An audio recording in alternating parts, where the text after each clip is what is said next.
Session. 6.1, a recommendation of the Council of the Township of Center Washington confirm the agenda for its meeting held October 7, 2019. Moved by Councillor Dunsmore, seconded by Councillor McCrae. All in favor? And that's carried.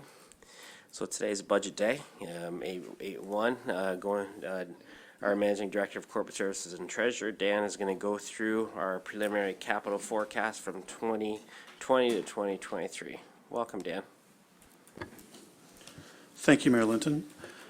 So this report outlines the progress that staff has made to date on the 2020 capital budget and 10-year capital forecast. You'll see from the attachments that we're showing the first 4 years of the 10-year forecast. As in prior years, the first year, which is 2020, represents the actual capital budget, in this case in draft form. The following 2 years, which is 2021, 2022, represent the years that staff are seeking pre-approval for planning purposes, as in prior years.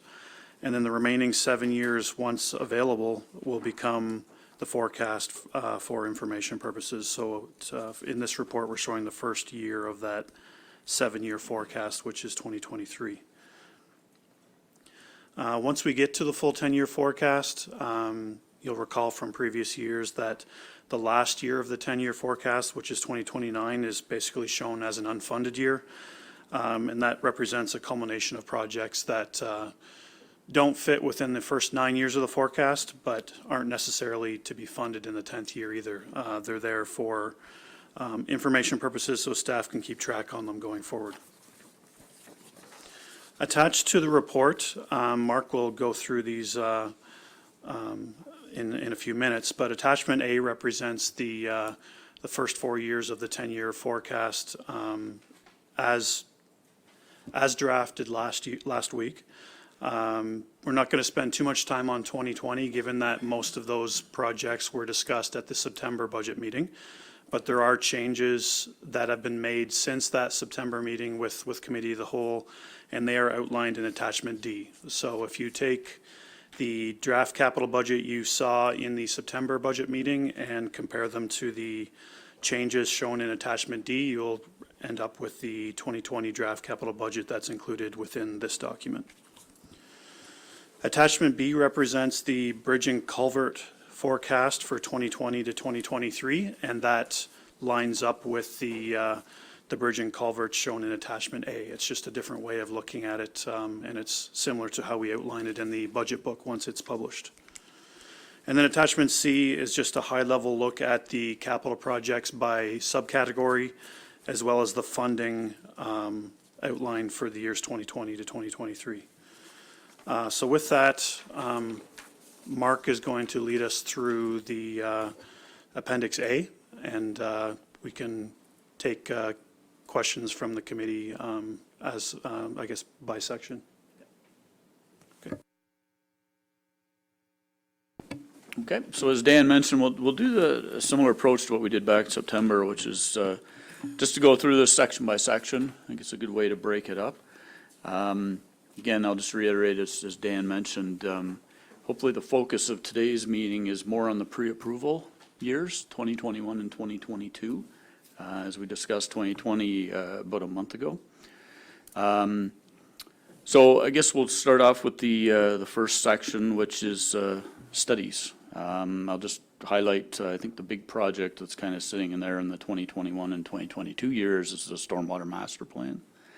I should mention too, the one piece that you're missing here that we saw back in September was you had the full breakdown of the funding source. If you want to know what the funding source is, you'll actually have to ask Dan and I, and we'll have to look it up and provide it to you. We can't provide that level of detail in a document by project once it goes beyond the budget year we're talking about. So once you get into year 2, 3, and so on, we have to look it up individually project by project in the budget program. But I will mention the Stormwater Master Plan, which is basically the big project in the next, in the pre-approval years, is 80% funded from development charges.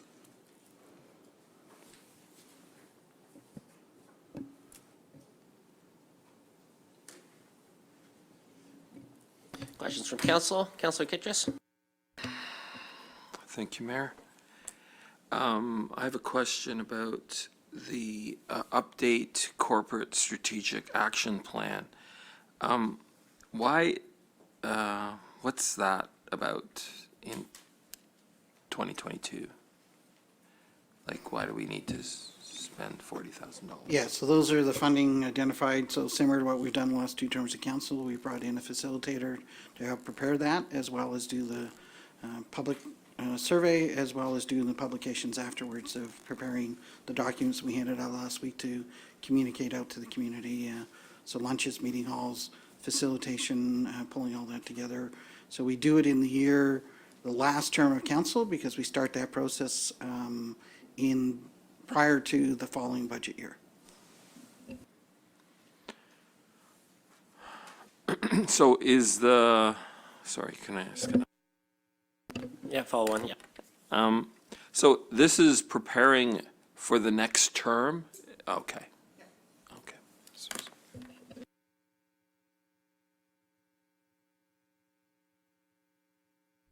Yeah, and I'll just add to that too. So when you see the full tenure, every 4 years, there'll be $40,000 or thereabouts in the 10-year forecast. Anything else, studies? Councilor Kitchers? So where is the 20% for the stormwater master plan? Have we ever had one before? Also, I just wanted to know that first, and then where's the other 20% coming for that? Okay, well, Colin can fill in if I misrepresent anything here, but the stormwater master plan, I don't believe there's been one done before. And the other 20% essentially is within our unfunded. So it'll be funded when we get to 2021 by either some kind of source of tax dollars, which would be either general capital reserve. Gas tax wouldn't apply to this project, but it's lots of money we could put towards it. It'd be part of that $4 million of funding that we have to fund capital projects that we always talk about, which is gas tax, general capital reserve, and slots money. Is that the OSIF too? OSIF and the dedicated capital levy go together to fund the bridge plan. So it would be outside of that.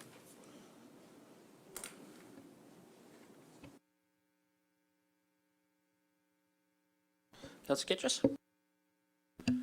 What is the South Fergus Master Environmental Servicing Plan about?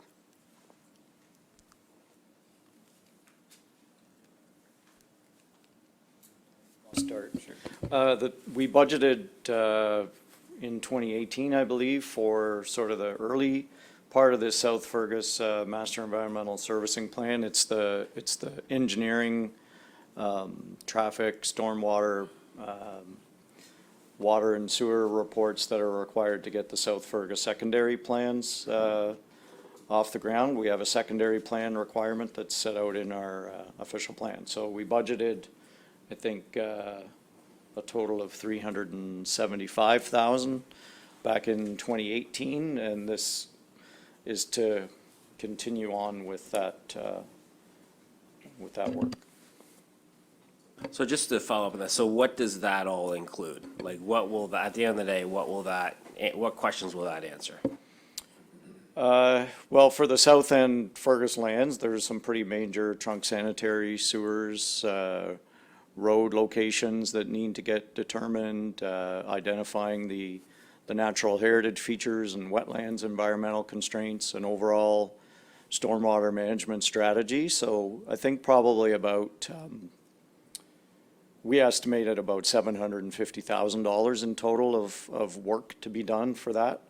So it's looking at it comprehensively before a secondary plan that puts the planning policies and the neighborhood things go on the land. It's a development charge project, so the funding that we use to do that work is coming from development charges. Anything to add to that, Colin? I covered it. Okay. Councilor Kitchers? I recall that was supposed to be a 2-year back on back, and so I'm just wondering, will this be another $250,000 on top of this 125 in all the other previous years. And I'm just wondering if it's a DC charge thing, why wouldn't we just go to the developers to, I mean, they're going to be obviously, it's announced, we already have put towards half of it, the money's already. Why wouldn't we start to solicit funds from those that are seeing that we're already ready to go for that? So I'm just wondering like why we're asking to, because it's going to be another $375,000 because that's what it was originally. And I'm just wondering, is that going to be each year then? Or why wouldn't we just go to the developers and start to, like, as they get plans together? Because there is going to be development in the south part of Burgess. So why wouldn't we just be starting to collect funds if they wanted to get, I know there's one subdivision that's obviously starting on one side there that I've heard about. And so I'm just, Can you answer the question? Yeah, I can, yeah. so I'm just wondering why we wouldn't go to the developers. So all of these studies are required prior to development happening. And development charges that we're collecting today in subdivisions throughout the township are contributing towards these studies that need to get done. Part of the reason as I said, we funded $375,000. It's sitting in a reserve. We haven't spent the money. We monitor our development charge revenue on a yearly basis, and we determine how much we can afford to put into those kind of projects. So we are talking to the developers about a front-ending agreement for them to front-end more of the costs. But in the absence of the developers front-ending it, we still need to get started on the project sooner rather than later. They can't move anything until the secondary planning work is done, and all these studies need to get done. So whether it's the township or the developers, even if they front-end it, we still have to pay them back. It's got to be in our development charges bylaw, and we have to set aside the money to pay them back. So we're pre-budgeting to do this work during times when we can afford it because we have the development charge revenue to contribute. Again, this is, it's in the first year of the forecast period, so we're not asking for the funding to be committed as part of this meeting today. It's our forecast of where additional dollars would be needed to go. We're in the process of working on the terms of reference for all the studies. But I think it's important to just clarify how development charges work. Like, your development charges for a specific parcel of land don't necessarily come from the developers who are going to develop that land. Like, the reason that we do development charges is so we can start to front end things and they can be the next projects that we're doing. And that's why I think all the developers understand that. Right. The idea of funding with development charges is you want to have the projects done ahead of time. And so we use, again, funds from every building permit today are collected and put into different reserves, be it for sanitary or water or studies or whatnot, or traffic, and they get used to fund growth-related projects. They're not collected specifically for a certain development and its infrastructure needs. They pay for infrastructure throughout. Yeah, Andy? Just if council recalls, when Gary was here during the DC workshop, he did speak to, you can do it local area or you do it community-wide. And that is how our development charges is done, is community-wide and not local area specific. Because you're able to fund these larger projects on an easier basis across the entire community versus just specifically to one area. And you're able to move these forward in a more timely manner than if you're just trying to do it from one. At the end of the day, those developers are developing land will still pay all their regular fees.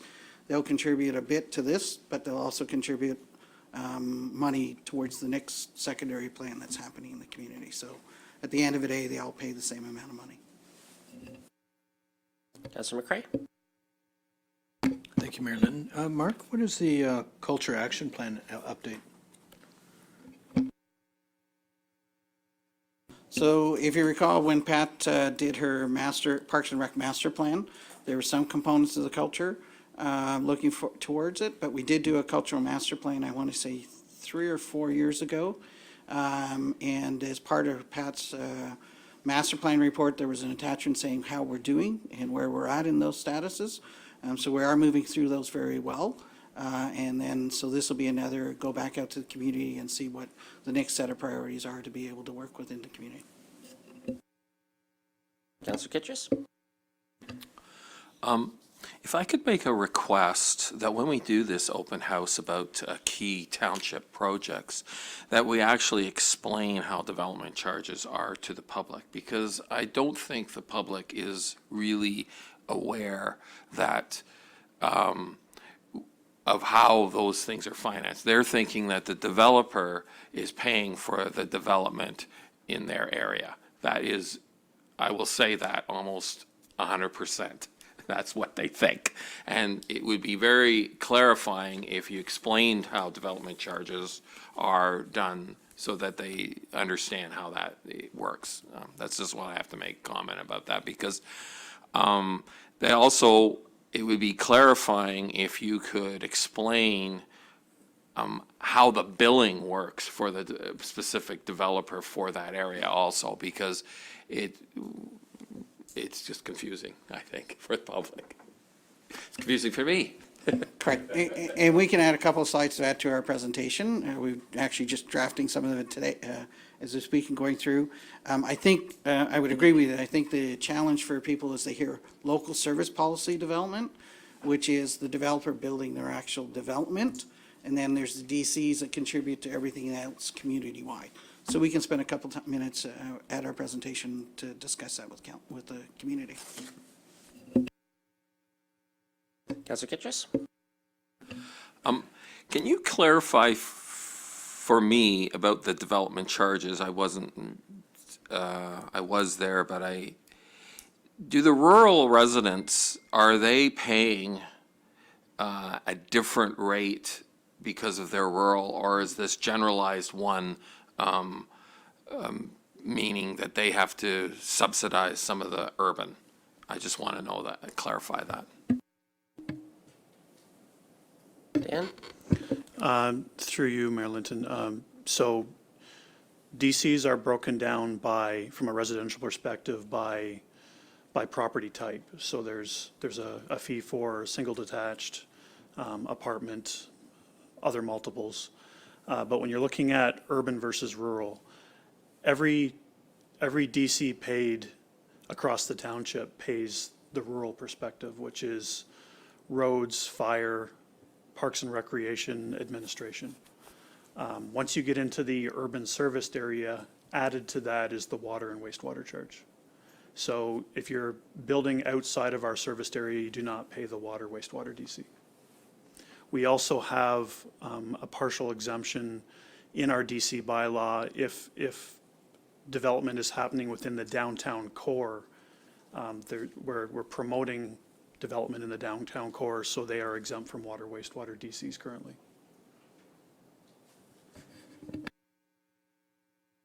Councillor Kitchus? Is that going to be presented also, what actual area that urban core is? So does that mean that Pearl Development does not pay DC charges because they're in the urban core? No, all development pays for DCs. Certain areas in the DC study do exempt or reduce, like in the downtown core. There are some exemptions in the downtowns for DC studies. There's also exemptions with regards to parking requirements, things of that nature. But they do pay their DC piece. That is a part of the CIP as to offsetting some of those costs through the TIG and through the CIPs for business owners. Yeah. So, now, Councillor Chris, just clarifying, were you also asking a question with regards to how are rural properties subsidized from taxation? Yeah, I'm just wondering. Can you I just would like clarification on that, like, I think Dan explained Okay.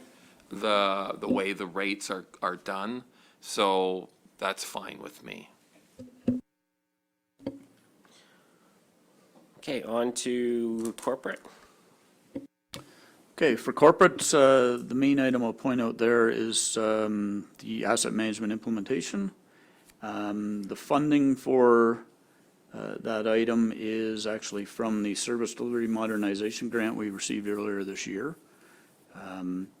So there's none of our traditional slots, general capital reserve, or gas tax money going towards that project in this budget. And he's going to add to that. Just to add to that, so this is a discussion, we just had a meeting this morning with our countywide service review, and this has been one of the pieces that's kind of come to the head very early on is the asset management plan. So it is a service area that we're all having to get into and in different manners.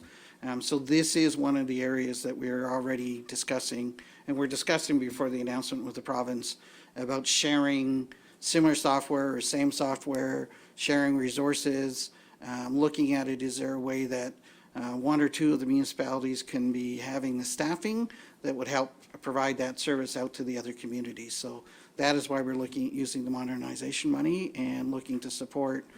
We have pretty good general agreement around the table about that being a shared service across all the municipalities in Wellington County. Councilor McWayne? Thanks, Kelly. So with the asset management, it ends here as far as this funding with the modernization fund in 2022, but there's still lots to be done as far as asset management is concerned from a township perspective. And how is that funded then?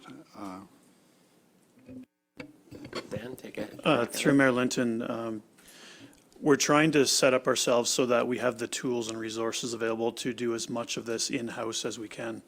We're hoping through this capital project, we can find asset management software that will help us generate the outputs we need to create asset management plans at a staff level. It's also including looking at work order management. So how do we maintain our assets? How do we service our assets? That's going to provide key information in terms of how we need to repair, replace, rehabilitate our assets going forward.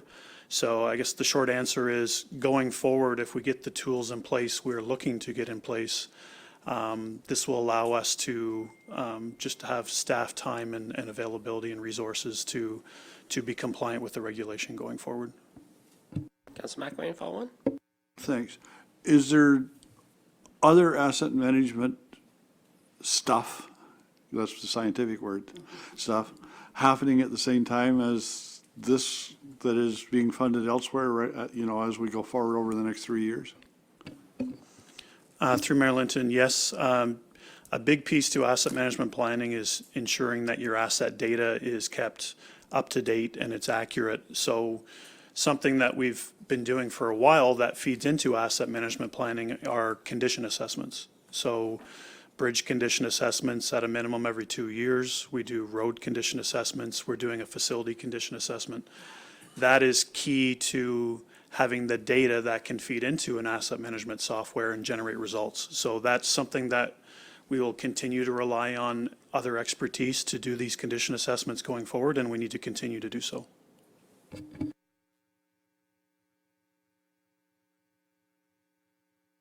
Okay, on to municipal buildings. All right.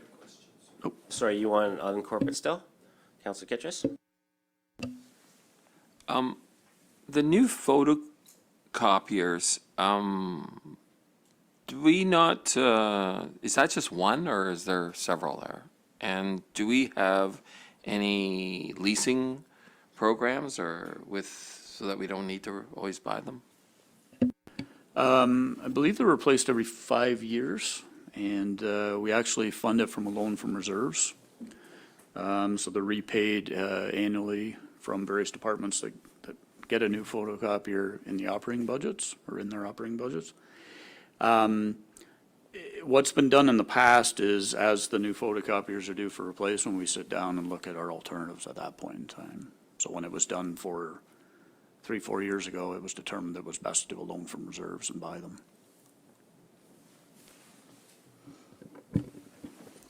Just to add to that, basically what we're doing is purchasing them and providing cash flow back to the reserves. And the reason we do that is because going into leases basically impacts our debt capacity.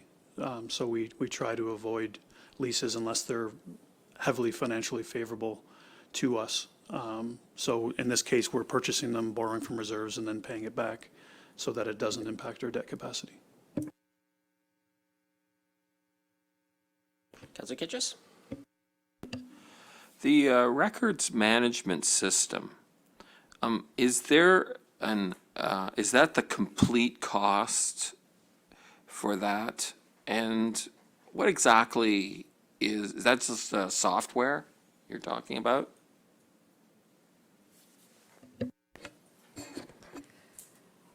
It's actually for electronic document management, so that's what we were looking into, having a consultant look into what all the different programs we use now, some being Excel, some being smaller solutions, into one solution for the municipality as a whole, which would incorporate retention and a bunch of things that are not currently incorporated in our system.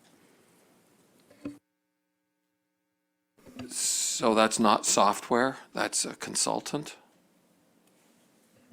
It's not software. It's to recommend what solution we could go to. There is many, many different solutions out there, and from the Cadillac models to the Excel spreadsheet models.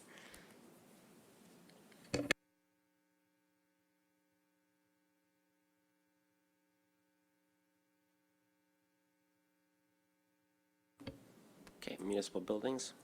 All right, there's not a lot there under municipal buildings. The only item in the pre-approval period is the replacement of some equipment within this room here, so, and that's at 10 grand.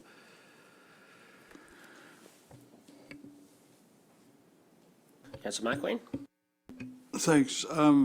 Yeah, the upgrade of the audio equipment here, over the next 4 years, it's $60K, and we just did it. What needs to be done now?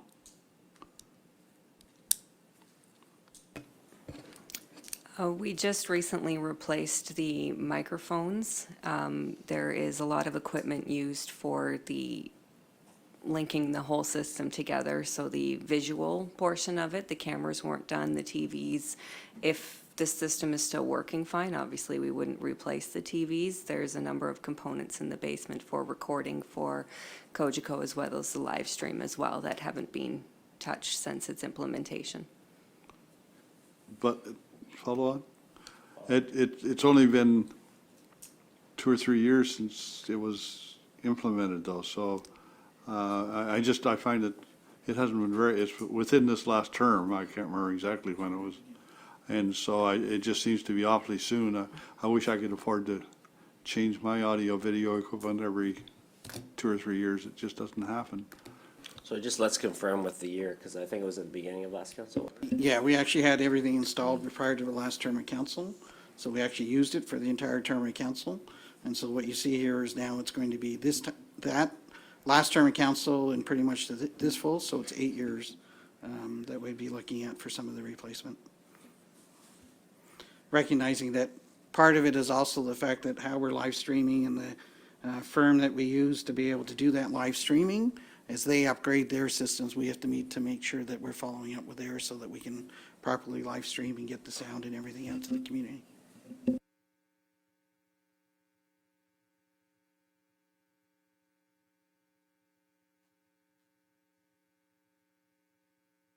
Okay, moving on to fire services. One item I point out there is the volunteer firefighter recruitment personal protective equipment.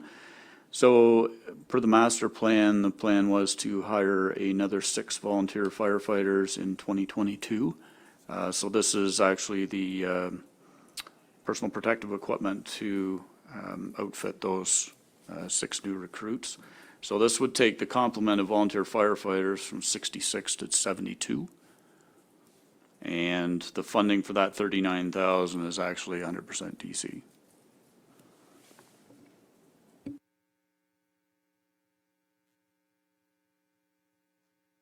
Counselor Kitchus? What's the 8-seat van for?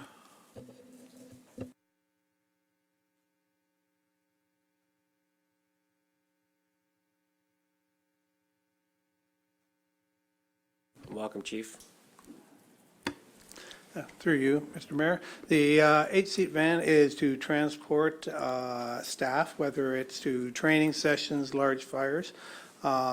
With our increased growth in the number of firefighters, we're beyond the capacity of the trucks that we have, and we really don't need new additional fire trucks. So an 8-seater van is sort of the most appropriate way to go. Once the third hall, whenever it is built, and those vehicle, and that is staffed with 2 new vehicles, then there will no longer, most likely be no longer need for the 8-seater van. So it's kind of a 8-10 year thing. Thanks. Counselor Kitchus? The 450 land purchase, how many acres is that? Or how much, what's the area that you're looking to purchase? Through you, Mr. Mayor, at this point in time, it hasn't been really narrowed down. Generally, for that type of haul, they're built within 3 to 5 acres. Is that competitive for acreage in our area? We'd be looking at service property. Pardon? We'd be looking at service lands, so 3 or 4 acres of service property. Okay.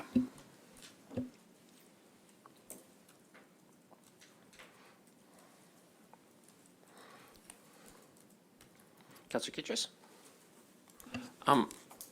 I was told by a real estate person that up in Arthur and their lands are 125 a lot, and you're talking about acreage. So I'm just wondering, how much are we charging? And the last time we talked on the economic, when I was on that, was that we were entering the area of 120, 125 per acre of service land. So I'm just wondering, is that sufficient for what you're desiring? Yeah, at this stage, that may be a number, since it's further out, that we may have to increase as we go along, depending on what location we do select. So this is a place marker, and we'll be including it within the DCE charge as well. We can't collect for land for DCE for fire. So that number, whatever it will be paid through development charges.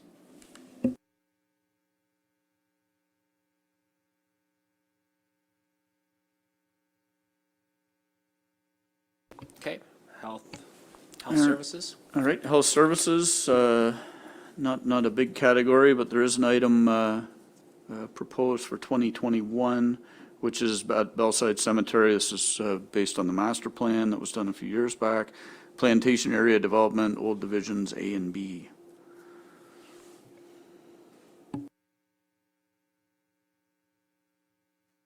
Councilor McWayne? Thanks, Kelly. I'm just curious about the Elora Cemetery line, because I see that it's in the key projects list as well. Is that basically what it's going to be discussing at this open house, the types of benches, garbage cans and signs, or is it something different than that? Yep, I can take that one, yep, through Mayor Linton. So, yeah, that might be part of the conversation. We're just actually started last Monday, the columbarium area in the Elora Cemetery. So that's putting in the foundations for the future columbaria and doing some of the hardscaping for that area. So that's the intent as part of the November 5th open house, is to promote that new offering within the Elora Cemetery. And then, so this is a little bit different. This is just kind of some added pieces, some some decorative, like more aesthetically pleasing garbage cans, some benches, that'll be made available, directional signage as well within the Elora Cemetery. So that's a separate program compared to what's happening at the open house. Councilor McQueen? So the work that you're talking about with the columbarium, et cetera, is not listed here over the next 4 years. And so where is it? Yeah, that was approved in the 2019 capital budget, earlier this year. Yeah, so. It's in reserve? It's in a capital account and we're proceeding with the project. Yeah. Yeah. Councilor Kitchus?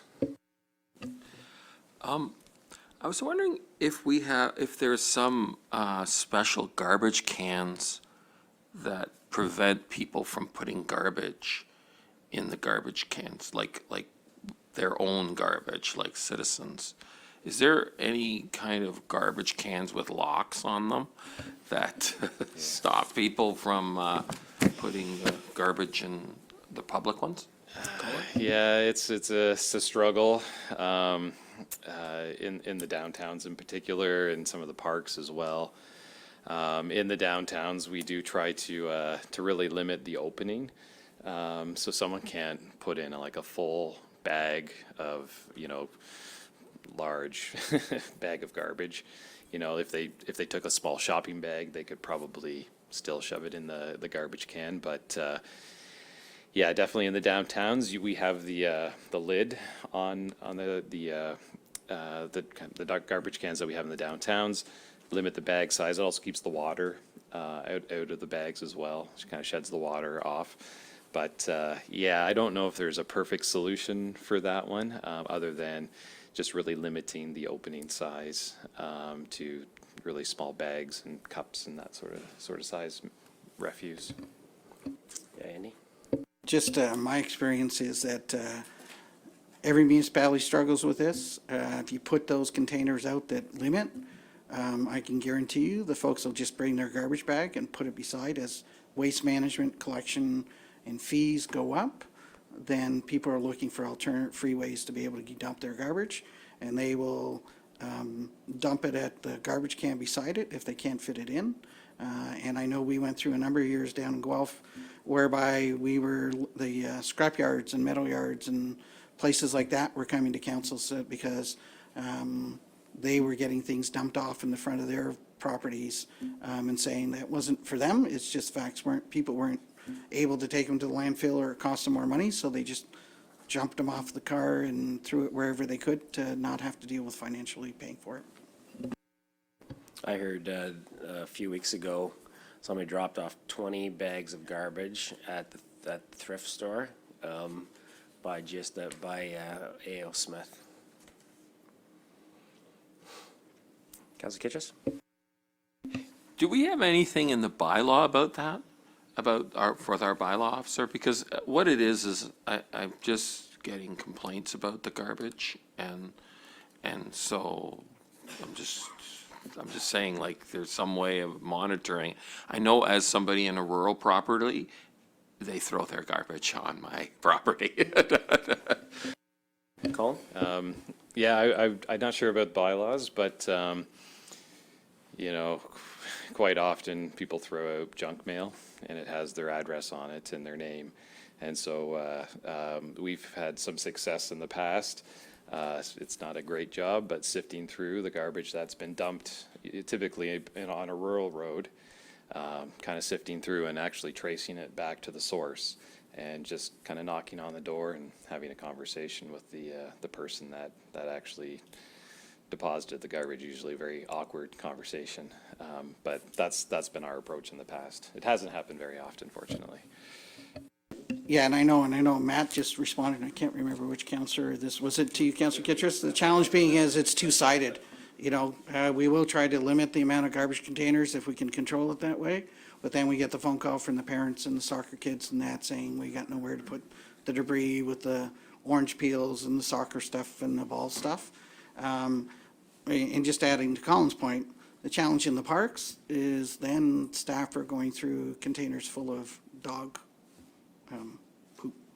And that's not something we're encouraging staff to have to Right. So, well, every park garbage has that in it. And it's quite a challenge for our staff, and it is why we do have a little bit of an articulating arm to help. But in the winter months, it is very disgusting for our staff to have to pick up that stuff. The majority of it is from dogs, and not from litter and stuff. It is, and they get very heavy, and if we have a freezing rain or a rain, it is very awkward for our staff picking up the garbage, so. Councilor Kitchus? There isn't any, like municipal conference guys that have figured out this problem?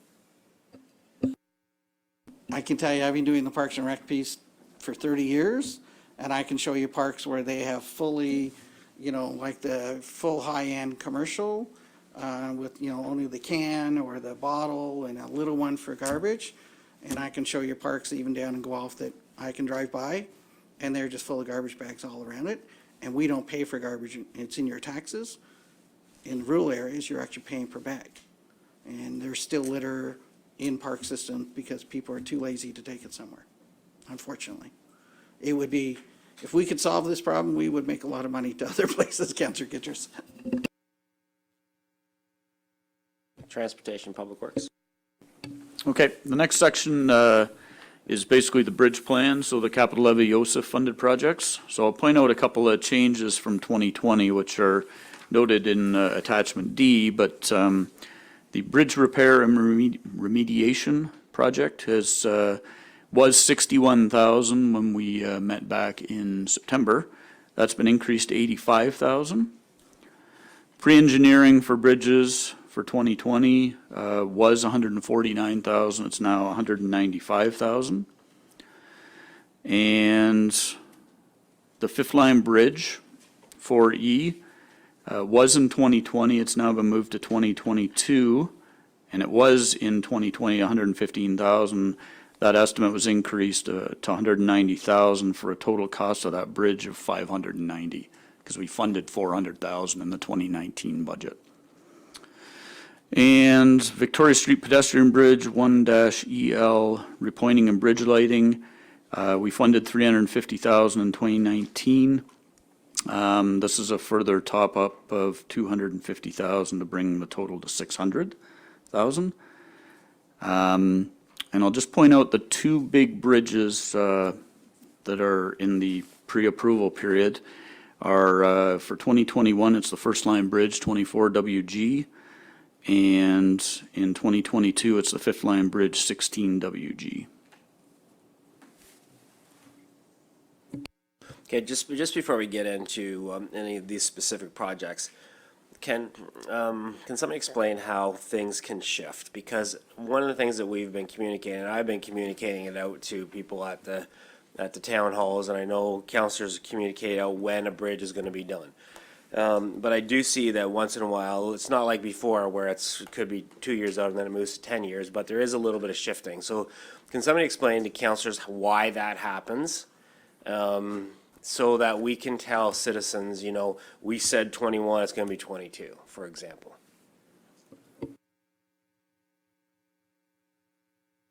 Okay, I'll start. Yeah, there's a number of factors. One of the major ones is that once we go through detailed design, so that's what the pre-engineering bridges is for, once we start spending some of that money,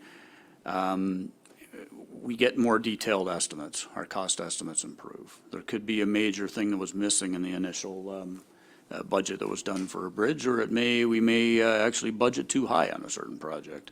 It may, once they get out there and look at it, maybe you don't need a full replacement. Maybe just a minor rehab can do on that particular structure.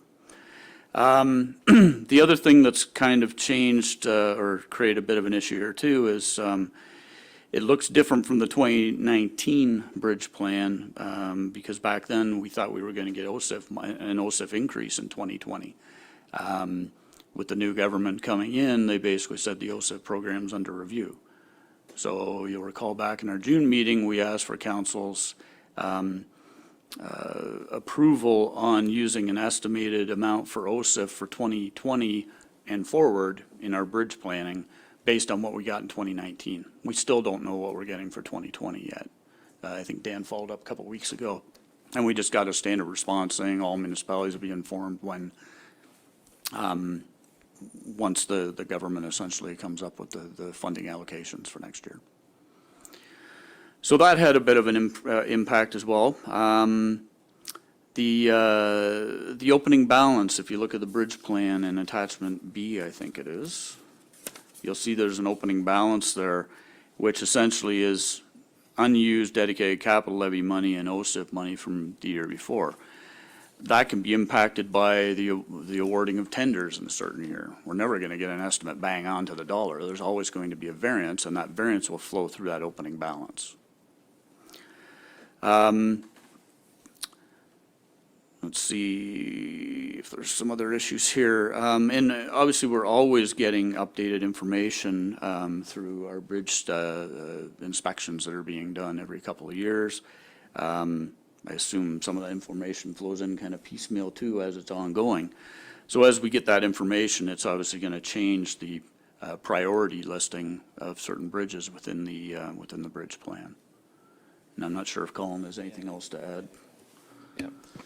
So if I could add as well, I think generally the large structures, so the large bridge replacement projects, have remained consistent throughout the bridge plan, and what we're shifting is really the smaller rehabs. So where we're rehabbing a smaller structure, repairing concrete, spalls, this sort of thing, reinforcing girders or deck components. And so those are smaller dollars, and those will tend to shift just based on the factors that Mark mentioned as well. And just to elaborate, we do get revised condition information every 2 years through our OSIM inspections. So our last OSIM inspection for all 108 structures was 2018. So we got that report, I think it was kind of late in the year. Yeah, late in the year 2018. And then Adam's been kind of working and building those recommendations into the bridge plan. So, which is a big job, 108 structures to work on. Also, Adam's also in communication with our neighbors as well. So we share boundary roads with Woolwich, Guelph, Massa, East Garifraxis. So we've talked about Middlebrook Place, which is a boundary road for us. So we've been in constant communication with Township of Woolwich staff and their plans for the culvert just north of the Grand River. And then also one that we've added this year based on discussions with East Garifraxis staff is a culvert replacement on the, I guess, West Gary, East Garifraxis town line. So these aren't ones that we inspect, but they share their inspection information with us, and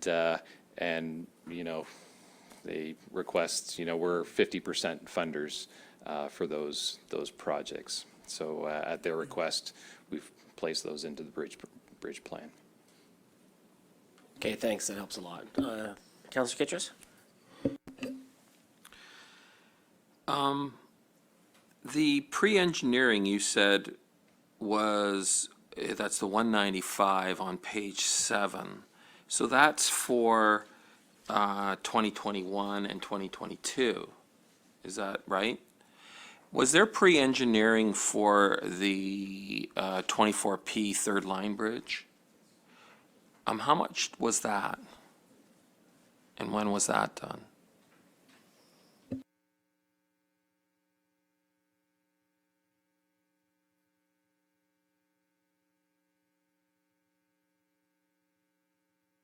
Just a concept you recall, Councillor Kitchers, this change we made several years ago when a couple of bridge projects came in substantially. So we've been putting the pre-money ahead to get a better understanding of the project.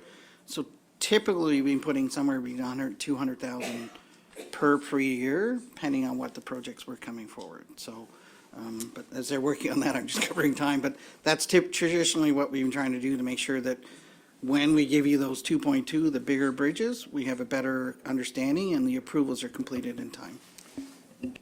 Yeah, and I would just add that 24P has been on the books since 2008. The capital project to do the EA started in 2008.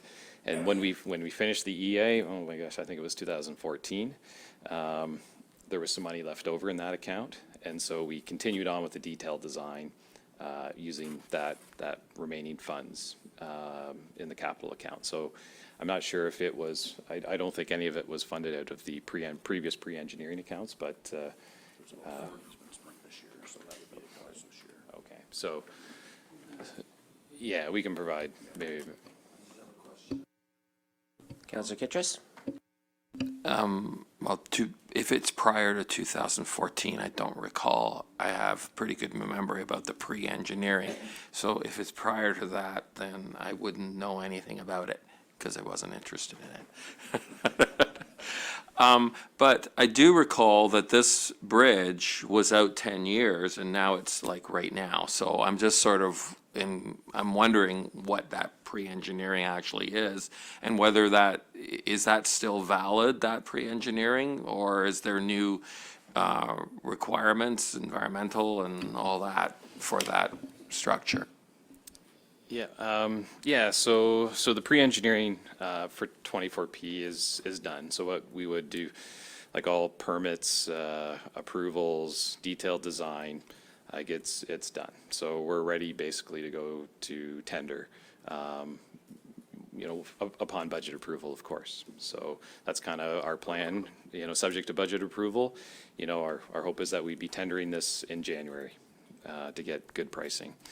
And for this year, so for pre-engineering for 2020, is we've got 3 projects that we're looking to fund. So the 2 bowstring bridges that we currently have the EA ongoing for right now, so 4WG on 5th line and 24WG on 1st line. So that would, we're looking at wrapping the EA up this year and then going into detailed design and permits and approvals next year. So there's some funding for those 2 projects, and then also the structure 16WG as well. We've got some approvals to obtain and design money allocated as part of that pre-engineering dollars in 2020. So I just wanted to clarify that. Councillor Kittrus? The Victoria Street pedestrian bridge repointing, don't we have already $350,000 allocated to that? Is this in addition to that? Yeah, through Mayor Linton, yeah, this is in addition to what was allocated through the 2019 budget. So we are looking at not just repointing, but also doing a reinforced concrete collars around the base of each pier. And so this is additional funds to do that work. So we're looking at kind of building cofferdams. So this is just to tell a bit of what's going on here. So we will need to build cofferdams around each pier and dewater, pour concrete around each pier, and then in addition also do the repointing. And then there's a provision for the kind of downlighting on the piers themselves within this budget as well. So yeah, we've included a line item in the county's contract for the Badley Bridge, and we're currently kind of in discussions, actually right now, with the county's contractor to potentially do this work. They're already building an access to the river from the Little Folks parking lot to do the piers on the county's bridge.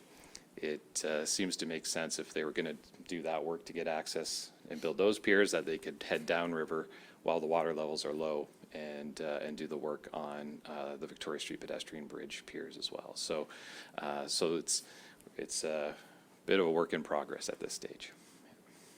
So just explain it. Was that always the intent, or what's changed in the structure that we need those collars now?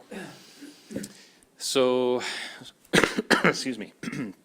So that's The recommendation of our structural engineer that has evaluated those piers, we did do, we lowered the water level a couple months ago so that they could do an inspection on those piers, a more detailed inspection. And based on that inspection, they are recommending, they are starting to see some scour of the riverbed around the piers. And so they are recommending, just to preserve them, to make sure that they're structurally sound for the long term, that these concrete collars are built around them. You kind of see on the Tooth of Time, if you can kind of picture the Tooth of Time upstream, there's a concrete collar very similar upstream of the Tooth of Time. So kind of applying that same concept on all three piers for the pedestrian bridge. Thanks. Councilor Kitchus? Previously, I'd asked what the total cost of that bridge is, and it was in several different sections, and it wasn't a report outlining the cost. So with this additional 250, what is the full cost of that bridge? And my second question is, when is it actually opening? I can address the opening question, the full cost. I'll leave to Dan and Mark. So yeah, that's we've been asked that question quite a bit, and so what's going on right now is so the contractor Bronte, their fabricator for the steel railings went out of business earlier this year. And so Bronte was left kind of scrambling to find a new fabricator for all the steel railings. And so they did find one. They've submitted new shop drawings. We were just reviewing those last week. And the railings will be installed before the end of the month, is what we're told. They're being fabricated kind of as we speak. And so before the end of the month, we'll have them installed and be able to open the bridge for public use. Andy? Sorry. Sorry, I'm going to add to the first part. So with that, what we are looking, and as I mentioned about the naming when we were, I think it was the August meeting about Jack R. McDonald. So we are working with the family to see what may work best, whether it's the fall to do official opening or the spring. Recognizing that we also want to ensure that the bridge is fully accessible and open for the ERLO BIA's winter shopping, so we don't want to interfere with that either, so we're trying to work around just timing that. So we'll probably do a soft launch opening this fall and then do a formal opening in order that we can get the family here next spring. Dan? Regarding costs to date, as we discussed when we had the Q2 capital results, it's sort of integrated in with the West Mill project. So we don't have that number at the tip of our fingers at this point, but we did promise to bring it back as part of the Q3 report, which will be coming to council in the next month or so. So we'll make sure we have the details split out so that the bridge costs and the West Mill costs are shown separately. Councilor Kitchus? So with this 250 and the 350, when is that projected to be done, this pointing exactly, or crowning, or whatever Dan? we're calling it? Or Colin? Oh, great question. So we're hopeful that we can work out a resolution with the county's contractor, Luby. And so we're currently in discussions with them on the scope of work and the pricing, of course. And barring that, if that's successful, they've indicated that they would like to get the work done this fall, which is great news. It makes sense because the water level's already lowered to do the county's piers, and so that would work for us. If we're unable to come to a successful resolution, we'd be looking at next year to do the work at some point next year. So, Because if we couldn't go through Luby, then we'd have to go through the whole RFP process and that whole thing, so there'd be a time commitment there. absolutely, yeah. Okay, that's we'd be- why we're trying to piggyback with this one. Okay. Exactly, that's correct. Councilor Kitchus? So is the county, are they thinking of fixing their piers first before they do the bridge, as opposed to what we did? Is that kind of how it's working? So the county is building 2 new piers in the river underneath the existing structure. So through the winter months, they're going to be building 2 new piers while the Badley Bridge is still open. And so that's the work that we were looking to kind of piggyback on to do our work while the water levels are low. They're looking at 2 in-water piers. These are not the existing Badley abutments. So they're actually building, that design that was approved included 2 in-water piers.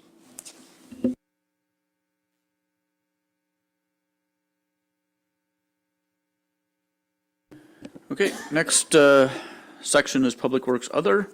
So I'll point out one item that did change there in 2020 from when we met back in September is the new utility truck. That's the last item under Public Works Other.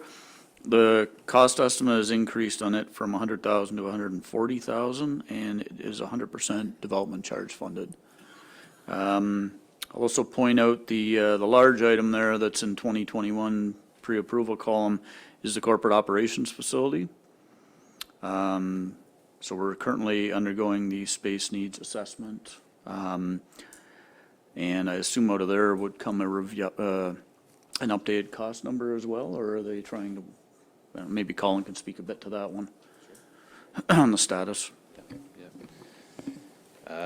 Yeah, so we're progressing with the space needs assessment, and kind of once that is complete, kind of a concept design would be brought back to council for comments, approval. Also, a revised cost estimate would be presented at that time.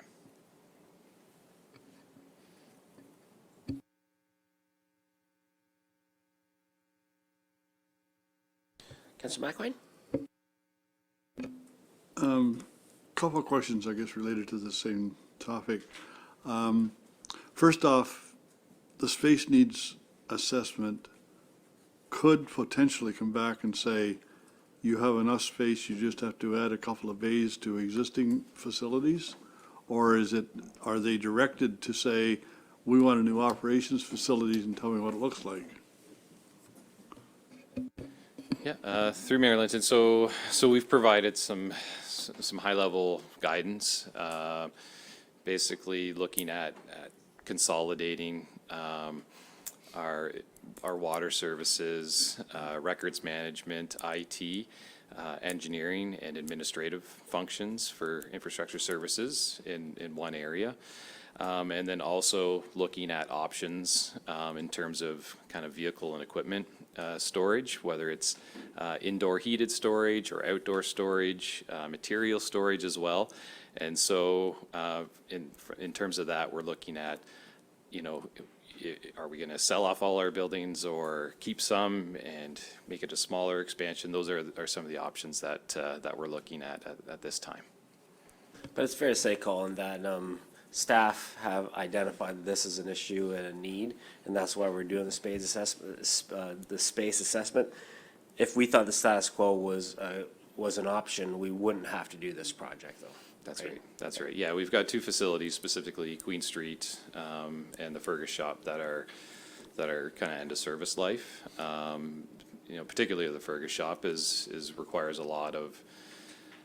Yeah, it's just at the end of the service life. So we're looking at kind of what's the next step. Like, it's an important step, I think, for the township. We're looking at efficiencies, how we can realize efficiencies by getting like even park staff kind of located in the office areas.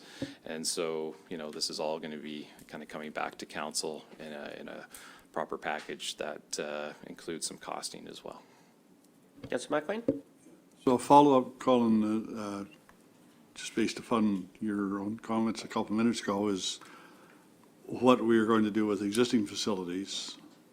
And will the needs assessment identify facilities we can close? I guess before we approve a budget of $6.5 million over the next 2 years, we have to assume that there's going to be some facilities closed and there's money coming back into our coffers. And so what is the offsetting positive income versus only the costs? Yeah, through Mayor Linton. So that's all work in progress. We did retain an appraisal company to get, kind of assess the market value of our existing facilities. And so that is getting worked into the overall plan. And again, it's not quite ready at this stage. We do want to bring that to council and present it as a full package for sure. Councillor Foster? Thanks, Kelly. So follow up to that, Colin. So the end result would quite likely be only one garage, one large central garage. Is that correct?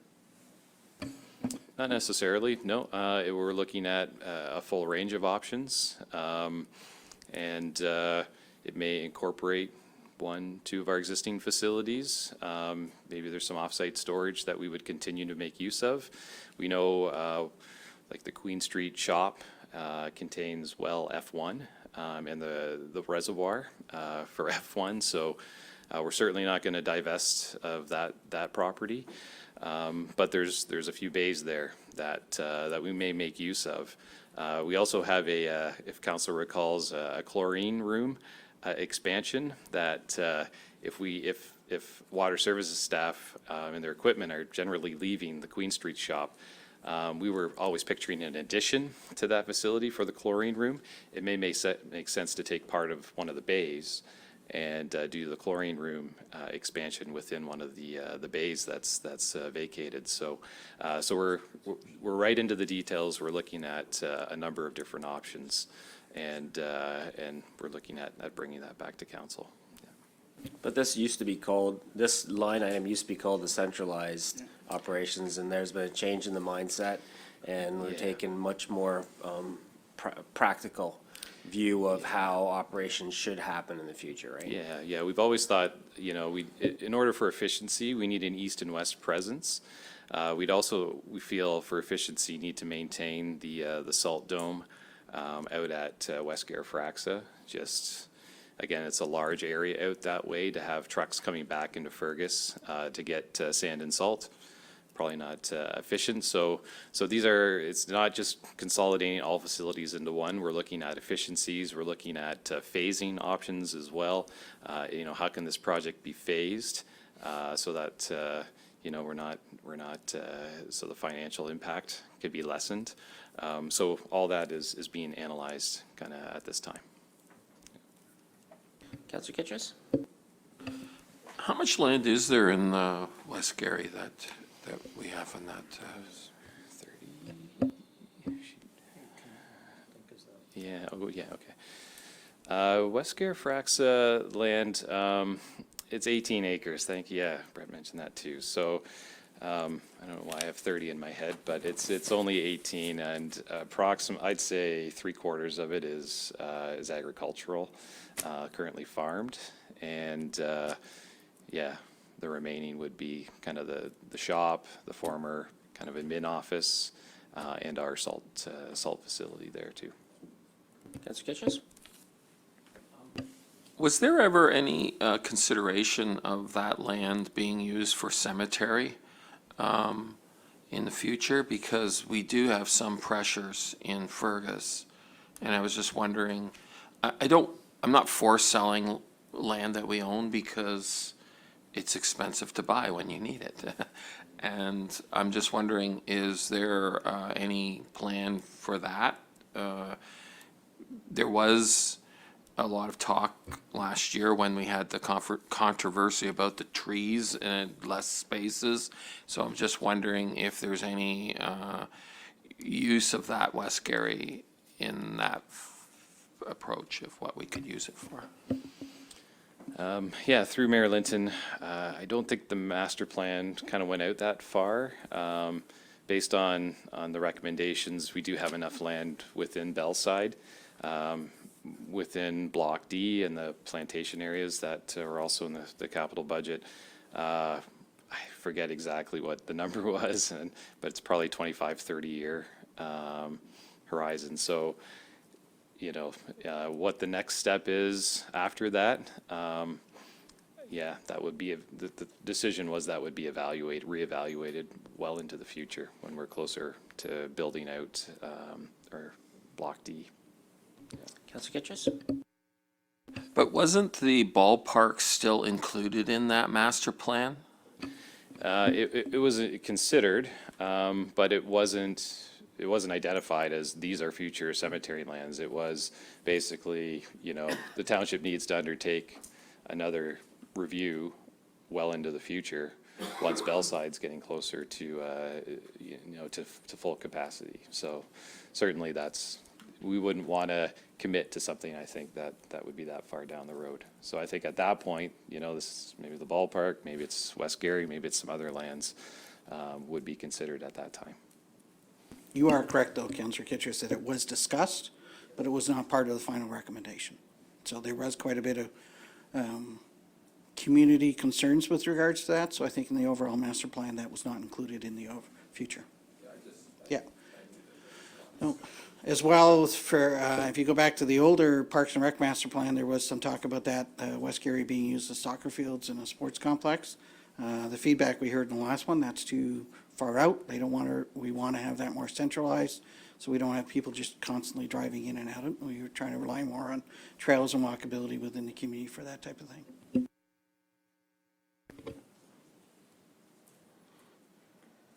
Okay, Mark. Next. Councillor Foster? Supplementary question then, Colin. So you've told us there's a need to keep an east-west presence. There's a need to keep the West Gary garage. So by east-west presence, do you mean the Elora Works garage as well as the Fergus one? And if so, what are we studying exactly? We're gonna keep the three we have anyway, so we've just allocated 500 grand to a space needs assessment or a study of our garages. What's gonna be the outcome if we've already determined we're gonna keep them all anyway?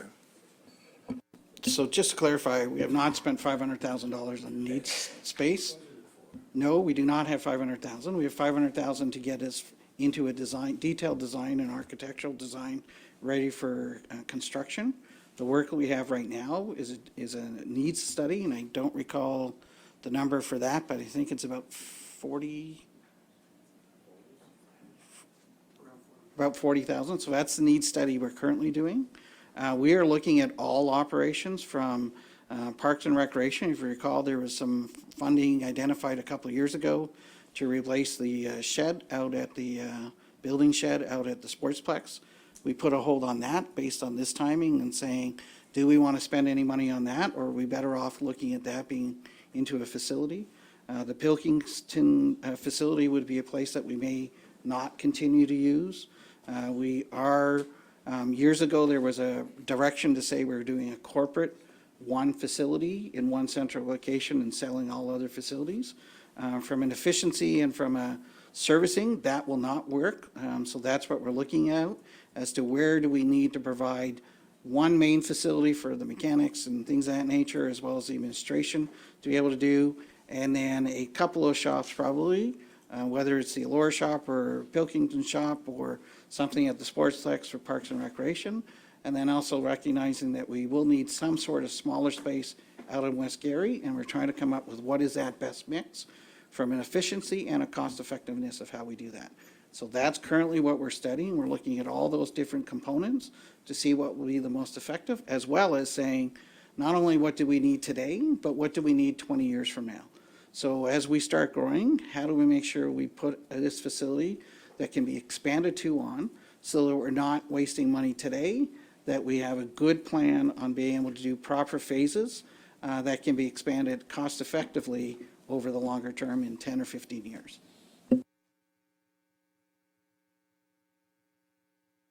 Councillor Kitchers? Okay, so this 6 million, or was 7 million at one time too, that's not for one building then? That's gonna be for several buildings? Is that right? Because now you're saying we're having all these different locations and we're thinking of upgrading all of them or some of them, or? What's the plan? Well, can I I just like to clarify something. So, that's what the study's for. So to identify what we're doing. What you've heard here from staff is some of the pressures they're facing and some of the ideas that they have. It's got to be pulled together in a whole plan that is costed out. So, we don't know what we don't know until we go through this process.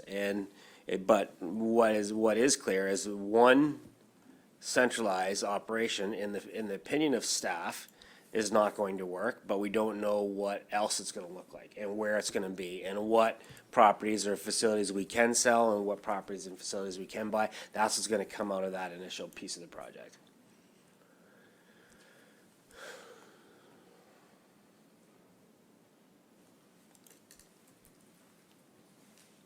Councilor Kitchus? I still think we should defer this till the study is done and we just know exactly what we're doing, because we're not doing one main facility. It's been said several times here, and now we don't have the assessment, the space needs assessment yet. And then when we get the space need assessment, then you should allocate the money for what you're actually going to be deciding on. That seems to be the logical choice, and that seems to be the proper budgetary prerogative. If you need to do this within 2 years, we can always have a special budget meeting, and we can present the needs at that time, and then we will have to allocate the monies that we have at that time. And that's what we've done in the past, where we've had bridges that were over budget, and we had to allocate $800,000 or whatever. We did that in the past. That seems to be the proper way to go about this project, because it was understood that it was a one centralized. Now it's not. Now we don't know. So I just think that's the proper way we should do this process. I think it should be deferred till we get that space needs assessment.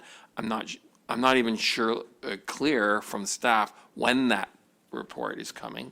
We've started it at least. So I am a little bit surprised, because I remember the allocation for a new building at the rec that we still have obviously in a reserve that we didn't use. So we're putting into budgets things we're going to do, but we haven't spent the money, and I just don't think that that's what we should be doing. Yeah, I'm not sure how you can do it any different. Who was on the tour? Who was on the Public Works tour and had a chance to see our facilities? It's not that much of a stretch to identify that we need to move forward with looking at corporate operations facilities based on the condition of these structures. And you can't, I don't understand, like, this is staff's plan. This is very operational staff's plan moving forward. No, none of that $6 million is going to be spent until you have that business case and you have all that detail done. Obviously, it's not going to start until the space allocation project is completed. But, we do know what we know. We know that we're going to have to move ahead. We know that we need a little bit more design. And that's where that space allocation needs is. Once that's done, it's to me, it makes sense that this is in our next year, so we can move right away into it. Why would we want to wait for a whole year when this is a very comprehensive recommendation from staff? Dan? Thank you, Mayor Linton. This report that we have in front of us today, we're really only seeking direction to include these projects in the draft budget. The actual adoption of the draft budget to make it a final budget doesn't happen until December. So what we put in the draft budget today isn't necessarily set in stone. We can have further information provided to council on the space needs study before the budget is actually passed. We just want direction from council tonight to continue to include these items in our draft budget. Councilor McCray? Thank you, Mayor Lynn. Just so I understand this whole thing, so what we're looking at initially is a space needs assessment approximately $40,000, to look at all the facilities we currently have, consider looking into the future. What are we going to need for our staff going forward that's going to make us, operationally efficient? Then based on what they decide, they'll identify what properties we may want to sell, which ones that we need to upgrade, and where do we need to build a new facility. And basically, all you're asking us to do is to recognize, yes, this needs to happen. Here's an estimate of what we think we're going to need. We want to be able to continue and move forward in upgrading our facilities to meet our future needs, and that's really what you're asking for. Is that correct? So I see no reason with that. That's correct. Yeah, I think it's reasonable.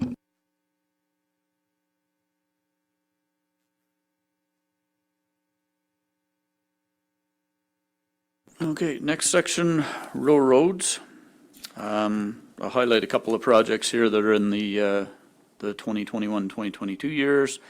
The third line, Side Road 5 to Wellington Road 17 paving, $270,000 in 2021. Eighth line west, Middlebrook Road to Wellington Road 18, $325,000 in 2022. Another large one is first line, Wellington Road 19 to Side Road 10 paving, $350,000 in 2021. And I'll also point out the last item under rural roads, the rural road upgrades, maintenance gravel, 2021 to 2029. You'll see it starts off in 2020, actually, the project above it's 425, then we reduce it by 50,000 to 375, and then a further 50,000 and so on. Where did the other 50,000 go? We're essentially moving into the operating budget. So when we bring forward the operating budget, you'll see a $50,000 increase in gravel resurfacing. Because it was 475 in 2019.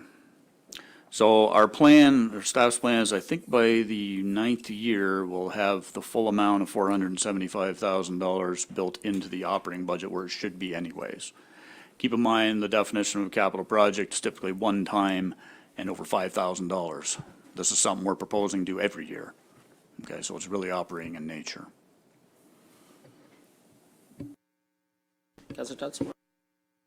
Thank you, Mr. Mayor. Colin, are we finished with the gift of gravel or pulverized stuff we got from Guelph Hydro? Has that all been utilized? Yeah, we're working through it. There's the stockpile we had in Elora at the Elora shop is done. We used that up this spring as part of the rural road rebuild, just south of Elora. I think it was fourth line we did. But there's still a stockpile in Fergus. So the intention is to use that as base material in our rural road rebuild program. Then you mentioned that you had a lot of crushed stone from St. Andrews Street, right, that you are stockpiling as well, right? That's correct, yeah. So that's at the Fergus shop, and our intention is to bring in a crusher and use that material. That'll be a fairly inexpensive source of good granular material for our rural roads, correct? Yeah, so that's right. Yeah, I did receive several calls on the stuff you got from Hydro, and it was damaging some farm equipment because the chunks are rather large and sharp, and some of the tires were getting damaged. So I was wondering if there's a way to pulverize that a little more before we distribute it. Yeah, we got those calls as well. Sorry, through Mayor Linton. So yeah, it was when we had the spring thaw this year, the roads, really took a beating this year. I know a number of councillors got calls. We got a lot of calls, and so we used some of that stone to kind of pack down some of those soft sections, and so. And this was the first time trying this out. So we've got a number of locations that have that stone kind of as the surface layer, and just the way it is, it's very angular, and it's got some sharp edges. And so we did get some complaints with people, it's shredding their tires as they drove over. So lessons learned for sure. We're not going to use that material as on the surface of the road. I think it's still good quality material in the base of a road. But we're not going to use that in the surface anymore going forward. Yeah.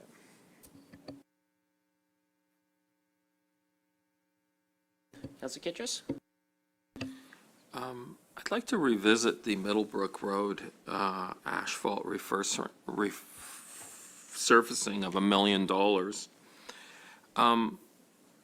I was talking to a friend that worked for Coco Paving and also Lafarge, and I was describing the road, and he knows where I live, and he doesn't work for them anymore, but and I traveled that road. One of the reasons when I asked this question before was the puddling. Now, I travel that road about 3 or 4 times a day, and there's only specific areas that puddle, and they're largely closer to residential places. You can see them as you're driving that road. There is a 3-foot strip on the one side that is quite long, but generally, most of the road's quite good. In the center to the 3-foot area. And I think that we should just be patching it with square cut patching and not doing the shoveling and not resurfacing for that huge length of space. The other concern I have is the Nestle well issue is not resolved at this point. We do not know what the province will do about that regarding permits.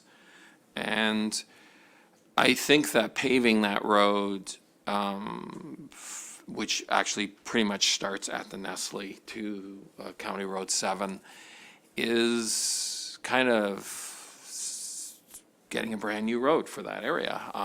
And so I feel that until that is really resolved, we should patch it and help the residents where there are larger puddles closer to their houses and their driveway entrances, and perhaps a strip.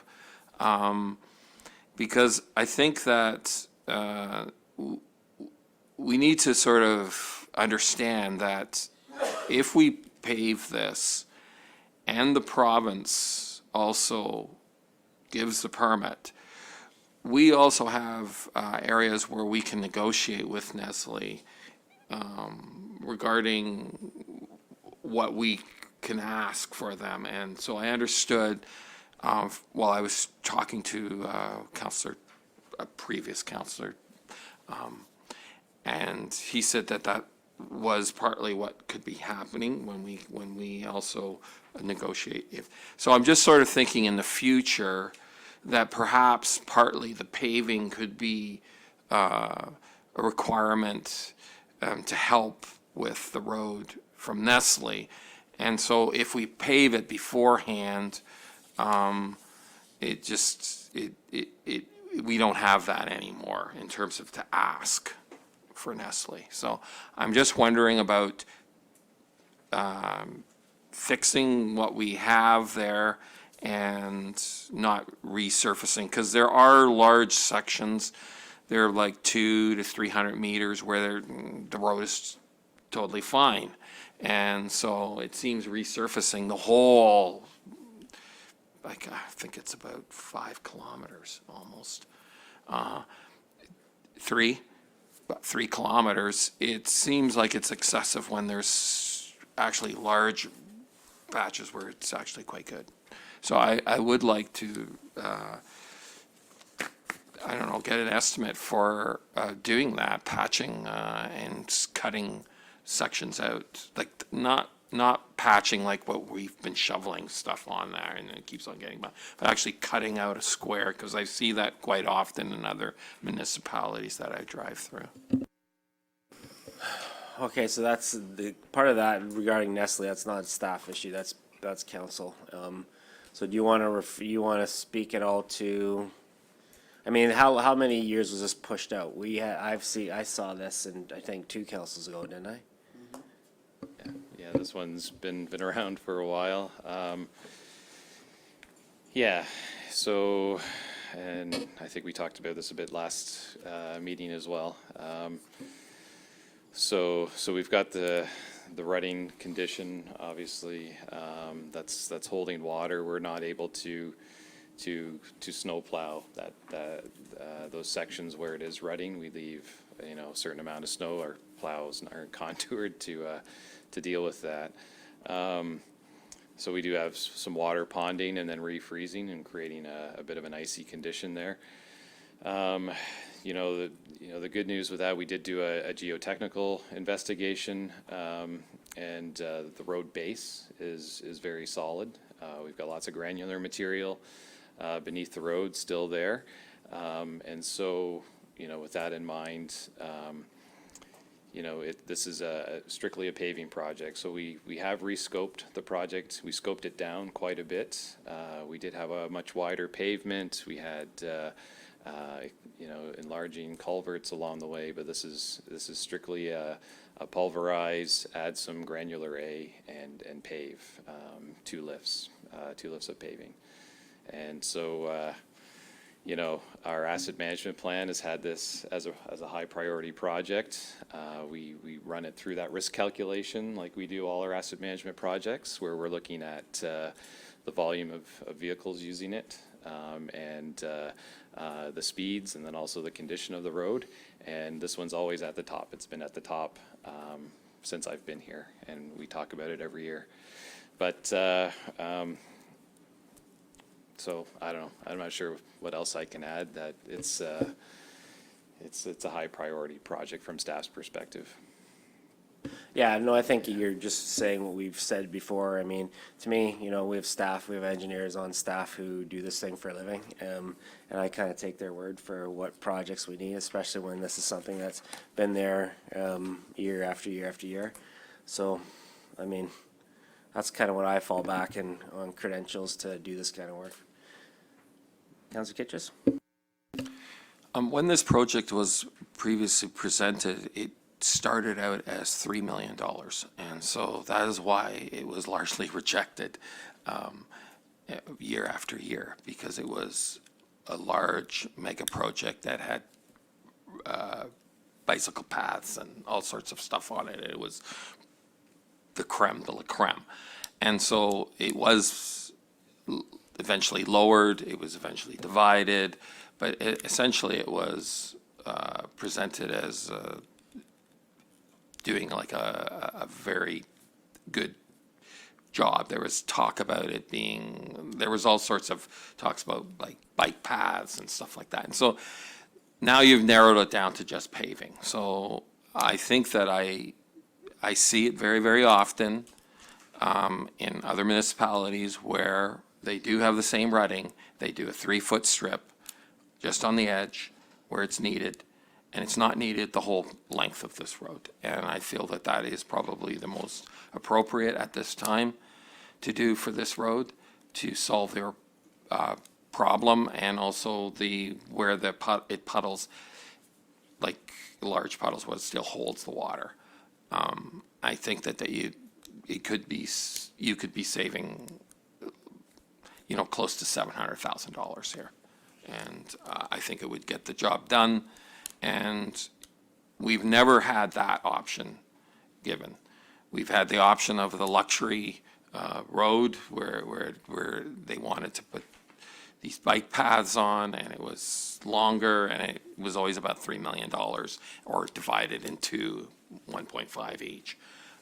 And so to say that it's been on the book, yes, it was on the books for a long time, but it was always these larger. Now I'm just talking about dollars and cents, and I just think that spending $1 million when you could repair it and it could be quite good and usable for those people, especially in front of their driveways where there is the big puddles, I think that would make more sense. But we've never had that given to us as a proposal. Well, and I think that's just what Colin explained, why they reduced it to the $1 million. So I think there's reasons for it, and he gave them. So anybody else on that one? Councilor McCray? Councillor Kitchus raises an interesting idea about just cutting off the one section that's curved, because when I was campaigning, Middlebrook Road and 8th Line were identified to me as the two roads of most serious concern to residents living in the area because they felt it was unsafe to travel due to the wear and tear, I'd say primarily from the gravel industry. Since both roads have gravel trucks going up and down, those are the ones that have caused the deterioration in the road. So my concern, first of all, is safety. So hearing what Colin is saying about it always is at the top in terms of safety issues that we need to fix it. I'm certainly in favor of proceeding with fixing it, but if there is a cheaper alternative where we can do just that 3-foot wide strip to get us by for a number of additional years, that would be great. And then in terms of the money saved, then maybe we can finish off 8th line and go all the way up to the top of the township. I guess the challenge I have is when we go through and do road condition assessments and we do asset management planning, and we know that the province is moving us in the direction of doing that kind of scientific analysis before we spend money. And then we make significant changes to something that's been on our books for a while because of safety issues. And if something does happen, I don't think that's going to bode well for councillors and a town, because I think this has been brought to us a number of times that this is something that we have to move on. So I'd be really leery about taking another, I mean, obviously everything's always up for debate, but taking somebody else's take on what we specifically should be doing to a road. That's why we have people paid in those positions, and that's why we have experts looking at our roads, because we don't have that expertise around this horseshoe.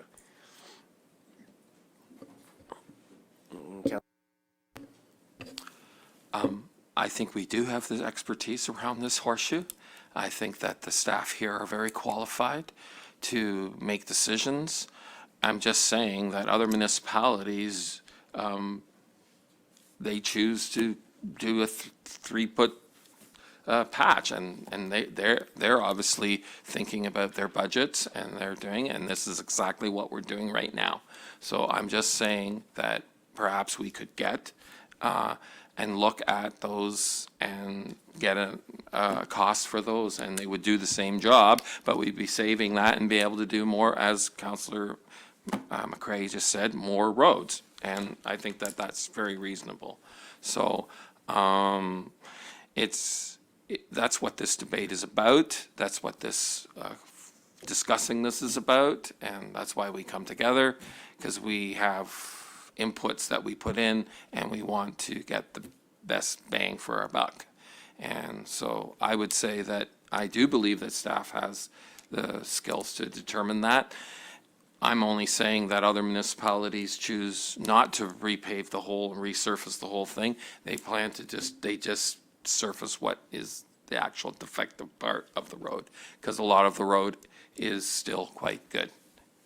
And as Councillor McCray also said, it is the gravel trucks, and it tends to be on one side because the road is actually curved, so there's more weight, tends to be distributed on the one side, and that's why it always has that rut on that one side. Andy? Just in speaking to this, so I know Colin has noted this roadway as a concern of his for many, many years since he's been here. Yes, we did present it as a $3 million project several years ago. That also had to pertain to the fact that our active transportation master plan from the county does speak to that road, including bicycle lanes. We're supposed to be looking at different alternate roads of transportation and allowing cyclists and things of that nature to be going on and other forms of transportation. Council's direction at that time was we were not going to spend $3 million on the project. So Colin and staff went back and looked at what was the minimum fix they felt was reasonable to fix it, to address the liability issue.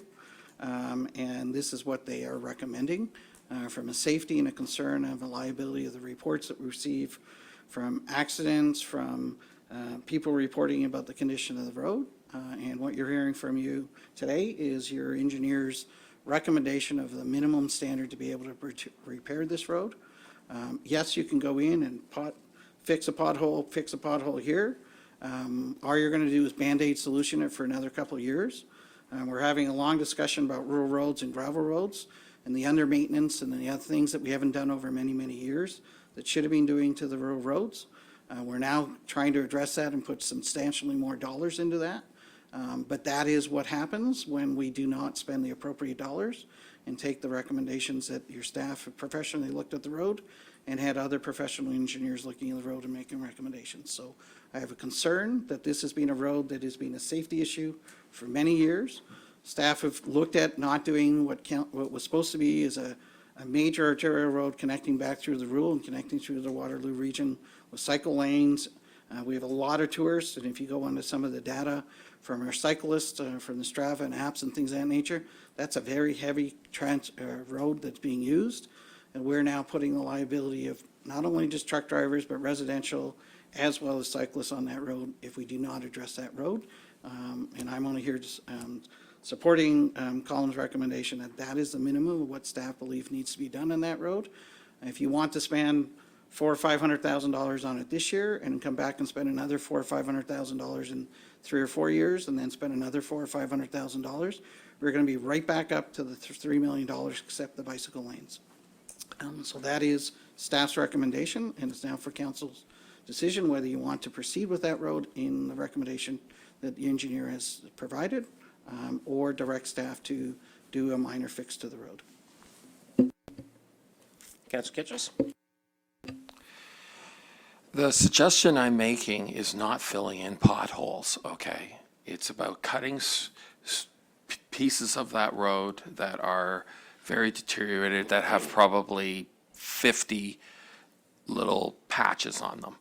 And then also a stretch where it's a 3-foot stretch. So it is not filling in potholes. That is not what I'm suggesting.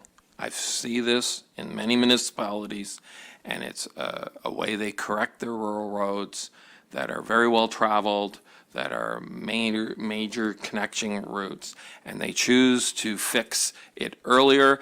If this had been presented as a patch like that where you have done it 4 years ago, but it wasn't. It was presented as a very high-level, expensive project, and then that it probably would have passed because we would have gotten an estimate for that. I'm only asking that we get the estimate and then we can make the final decision on that. And that's all I'm saying. And I think that it would still fulfill all the safety requirements. And it also would make a lot of the residents happy that the big holes, the big ones that hold water in front of their driveways is also fixed. Maybe, you know, I know that our staff understand what other municipalities do, and there's nothing that would be new to them from what has come out in the conversation today. We all see the different patches, with the different strips that they do. The county just did some of the roads and put an additional strip on it. So maybe, Colin, if you could just speak specifically to a particular road called Middlebrook Road and what you think that extending that 3-foot patch on, or that 3-foot extension on that road would do, because we're talking about a specific road, not a practice across the board. This is about a specific road called Middlebrook Road. Yeah, so we did a pavement condition assessment of all our paved roads back in 2017, again, Middlebrook comes back as one of the lowest in terms of its condition. So overall, it's in poor shape. So we have what we call alligator cracking. So even though you could cut out the ruts, we're really not tying into anything that's solid, that's there, because it's already cracking within the other lane. So it may, from a driver's perspective, seem smooth, but it is showing sign of failure once it starts to alligator crack, and failure is imminent. We've got sections closer to the third line that have failed, kind of lane to lane, like edge of pavement to edge of pavement. And to the point where we're not able to maintain it properly in the spring. And so with the pavement patch, like I really do see that would be a Band-Aid solution that might buy a few years. But we'd be out there, again, doing more rehabs on a more frequent basis the solution that we're proposing is probably a 20-plus year solution for this road, which I think is more cost-effective rather than being out there every few years applying patches and Band-Aid fixes to a road that is clearly, from our information, at the end of its service life. Councilor McCray? Thank you, Mayor Linton. I agree with Mayor Linton that the expertise for roads doesn't sit at my chair. So what I'm hearing, Colin, is that you're suggesting that if we do what is proposed in the budget, we'll get another 20 years out of that section of the road. And to me, that's more appropriate, spending the money once and getting 20 years than doing a 3-foot section, going back in a few more years, doing another section, and then you're always going to have this strip of pavement that's not fully covered. It's going to be 2 strips. At the end of the day, what I want is safety first. And so, and I know that road has always been a concern. I've been down that road after the snowplow's gone through, and you can't plow that little dip that's in part of the road. I know that the local cycling community, the food bank used to use that as a route for their food bank, and they've stopped using it because they don't feel it's safe. So I prefer to go with the route that's going to give us the safe final solution. So I'm fine with the 1 million.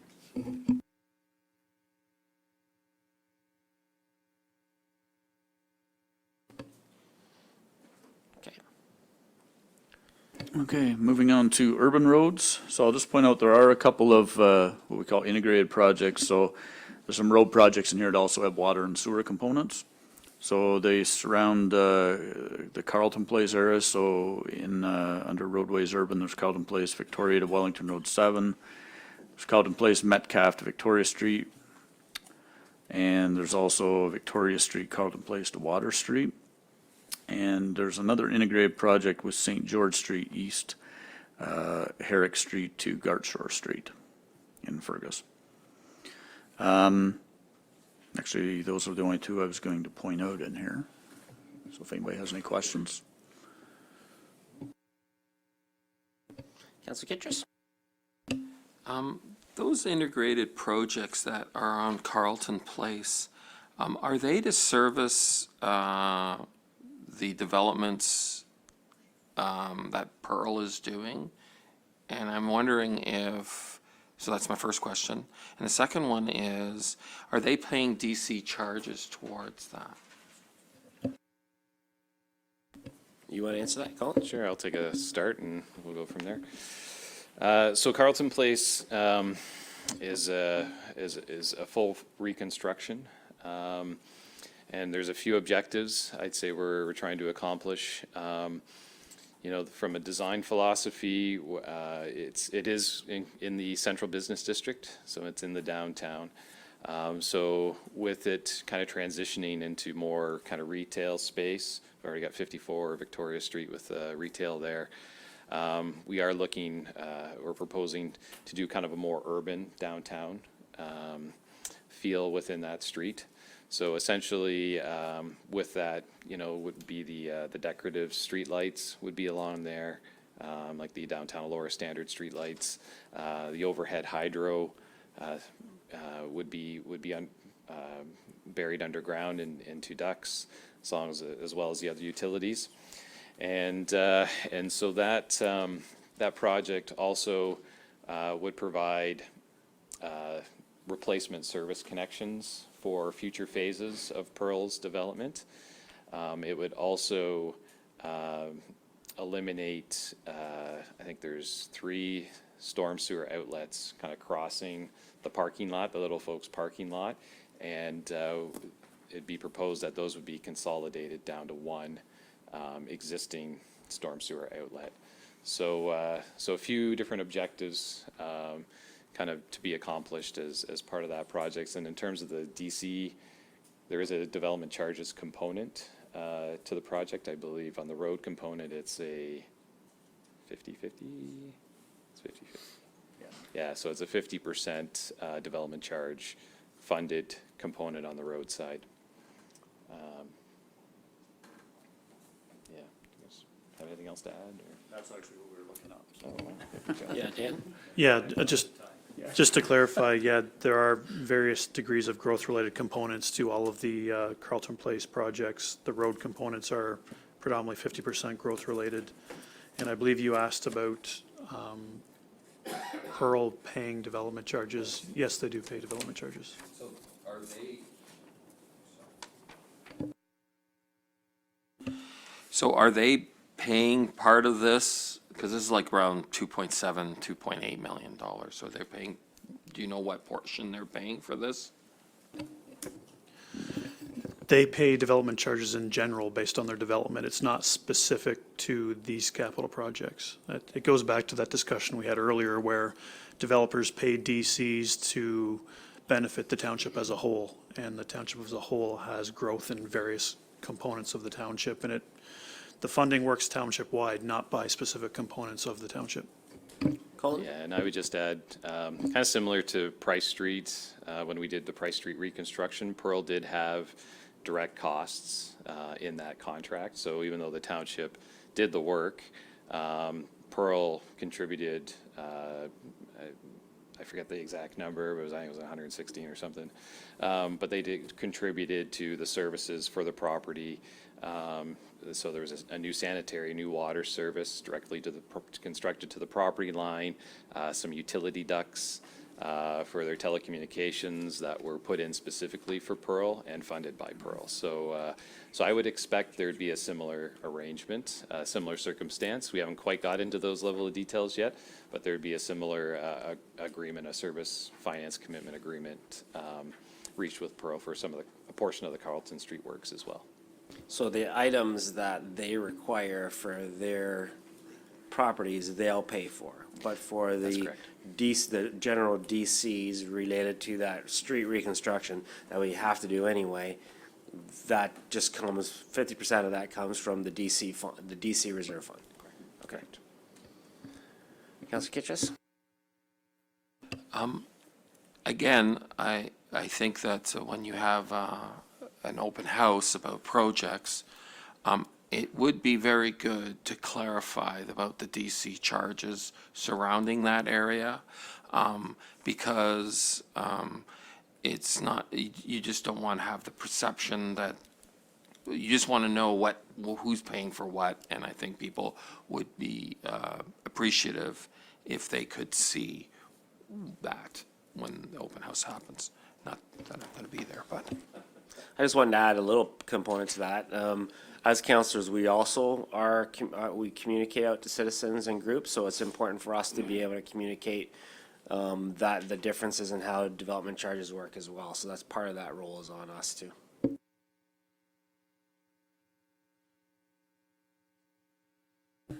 Okay, next section, storm drainage. There's not a lot there other than continuing on with the catch basin rebuilds program.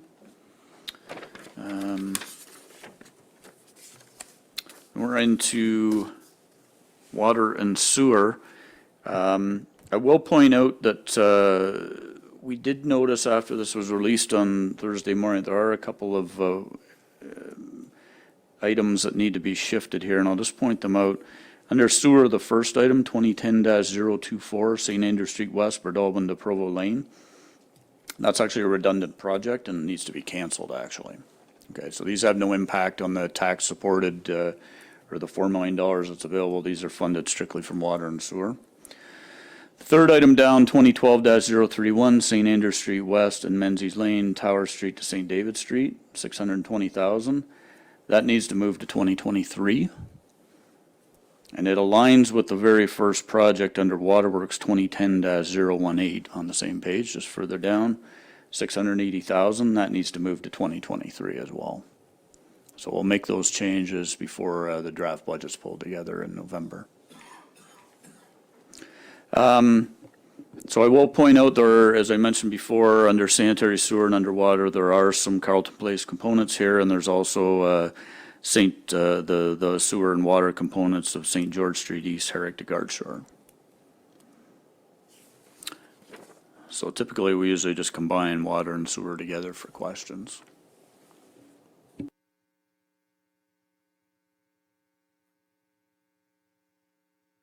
Councilor Kitchus? I'd like to go back to this storm drainage. I just want to ask a question about, I noticed that, do we have a different philosophy about storm drainage basins where we're not having fences and we're going to do some sort of public thing? Is there like a new philosophy you're doing in that as? Yeah, through Mayor Linton. So the stormwater management ponds. Yeah, so we don't fence them off. They haven't. It's been a long time since ponds were fenced off. And really, what's driving that is the side slopes are 5-to-1 slope. And so as long as your side slopes meet that minimum or maximum, slope, that they don't need to be fenced off. And so yeah, they will. Some of them will fill up with water. They'll get a little bit deep, but you know, the province kind of released some guidance as part of the design for these facilities. This was probably back over 10 years ago, maybe 10, 12. Yeah. That as long as you meet those side slopes, that there's no need to fence them off, you know. So it's so that's the guideline that we've been following since then. Councillor Dunsmore? Just a question on that as well, and thanks for bringing it up, Stephen. In my ward in Bellside, they took down the fence on one section, but the fence remains where the pond is. Is that due to come out, or is it going to stay because the slope is too deep? Yeah, I believe it's a slope issue at that location. Yeah, yeah, and there's kind of a walking path on the top of it as well. So yeah.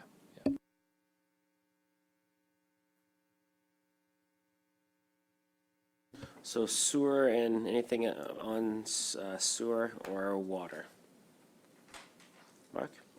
I'll just add one thing too. You'll see the, I think Dan used the initials MP for master plan recommendations. So the master plan, the long-term water strategy master plan recommendations are built in here. You can see 3 of them together on page 10. And a further one near the bottom of the waterworks section of projects as well.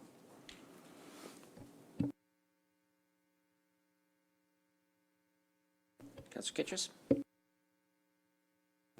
That long-term water supply strategy implementation phase 2 groundwater investigation study, how long is that going to take? Ooh, good question.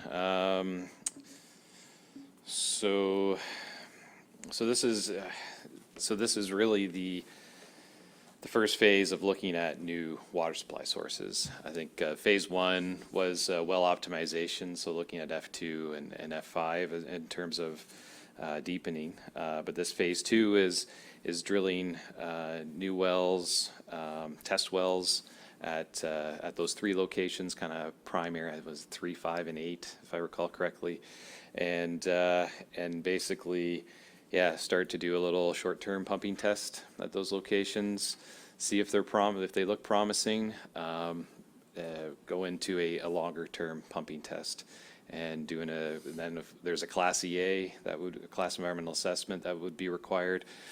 We'd also require permits to take water. So this is really to start going down that path of securing new water supply capacity and starting at those 3 locations.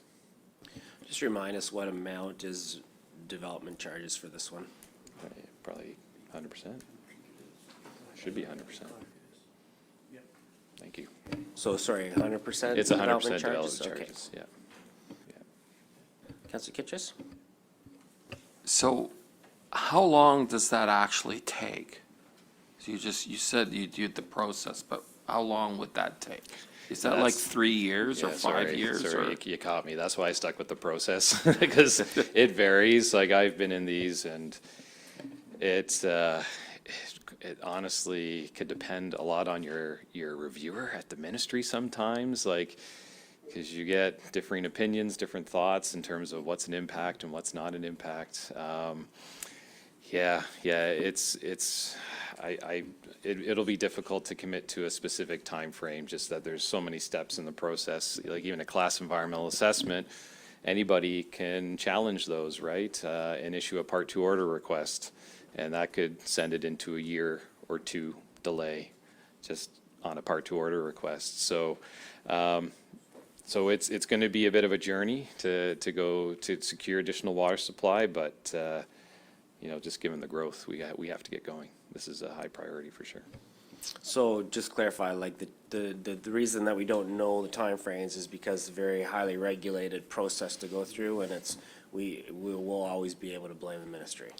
Yeah, unfortunately, the approvals aren't all in our hands. So there's other levels of government that we need approvals from, and we need to demonstrate viable sources. Just in my experience, like I've gone through additional water supply projects in Guelph and at Halton Region too. It can be very challenging. I'm hopeful because our aquifer is quite a bit more deeper. And so we would have less like interference issues with private wells and surface water, wetland features. So hopefully it'll be more straightforward, but I think, yeah, we're into definitely a multi-year program. I think Patty from AECOM would say 5 to 7 years is kind of the approximate time frame to secure new additional capacity on average. Councillor McCray? Yeah, wasn't E4 sort of like 8 years from start to finish? Oh, yeah, I think it was something like that. Yeah, correct. And that's true. And our Kel and Guelph has been a 15-year journey at this stage. So, yeah. Councillor Kitchus? Is this study part of the debt that we're going to accumulate? And if that's the case, then why wouldn't we just, if it's going to take so many years, why wouldn't we just distribute it over several years? That's just asking. We wouldn't go out and issue the debt right away in 2020. We would do it based on how the project progresses. So if it does span over 3-4 years, we would phase the debt over 3-4 years.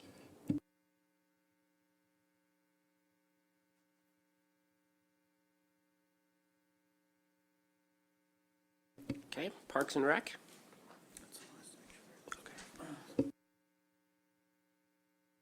All right, and I can just lump all Parks and Rec together instead of going into mini categories there. So the big one obviously is the Elora Community Center ice pad replacement at 1.1 million that's scheduled for 2021. There's also in the year following that, there's the replacing the hall roof at the ECC. And under Parks on page 11, there's a few park things that are being proposed. Milligan Park plan implementation. There's 2 multi-use courts for Elora proposed for 2022. There's Strathallan Park soccer field and parking lot. And there's the Beatty Hollow Neighborhood Park in 2021. And then the very last item, I guess, the barrier-free path of travel and community service buildings in 2022. And you will recall that we do have some funding right now set aside to do some of the work. I believe that's the work out in Bellwood and the ECC, I think it is, where we have $235,000 right now sitting in a capital project.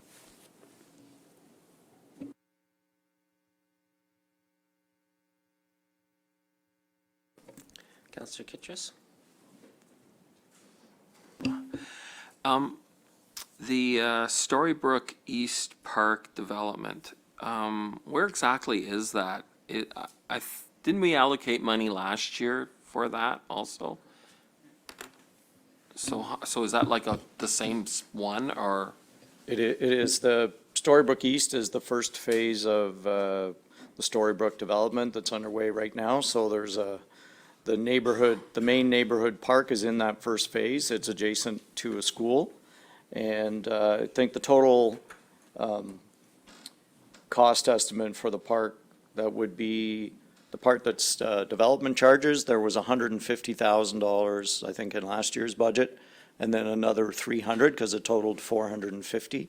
And we're in the process of bringing forward a a front-ending agreement, where Sorbear will construct the park, and then when it's complete, we'll repay them. So the two, the $450,000 is what we'll, based on the park design and the estimated costs, we'll need to pay them back. Councillor Kitchus? So so what's the DC charge on that part of it? Like,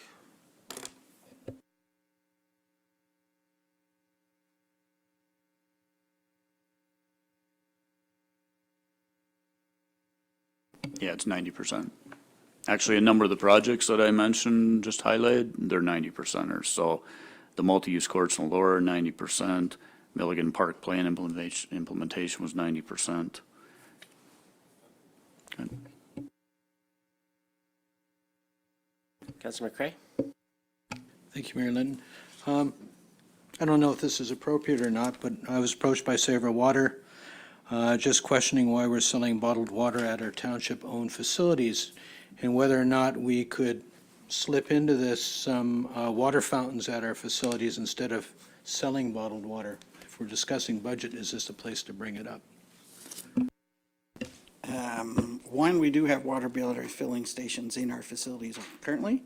The second part is not a budget component, so I would suggest that's another discussion at a council meeting, but we do have a contract that we currently have with the supplier for all of our Pepsi, or all of our products in our facility, so we'd have to go back and look at that contract to see what our penalties, if any, for that. So we do have water fillings in both the Sportsplex and ECC, and if people request, we do put them in other locations, but the water piece is a different conversation than the budget. Councillor McLean? Just hit your button there, Councillor McLean. Yeah, it's a curiosity question versus a concern, but just, I see a water trailer item for $9,000 next year, and are we replacing the water trailer we have, or upgrading it, or what is that?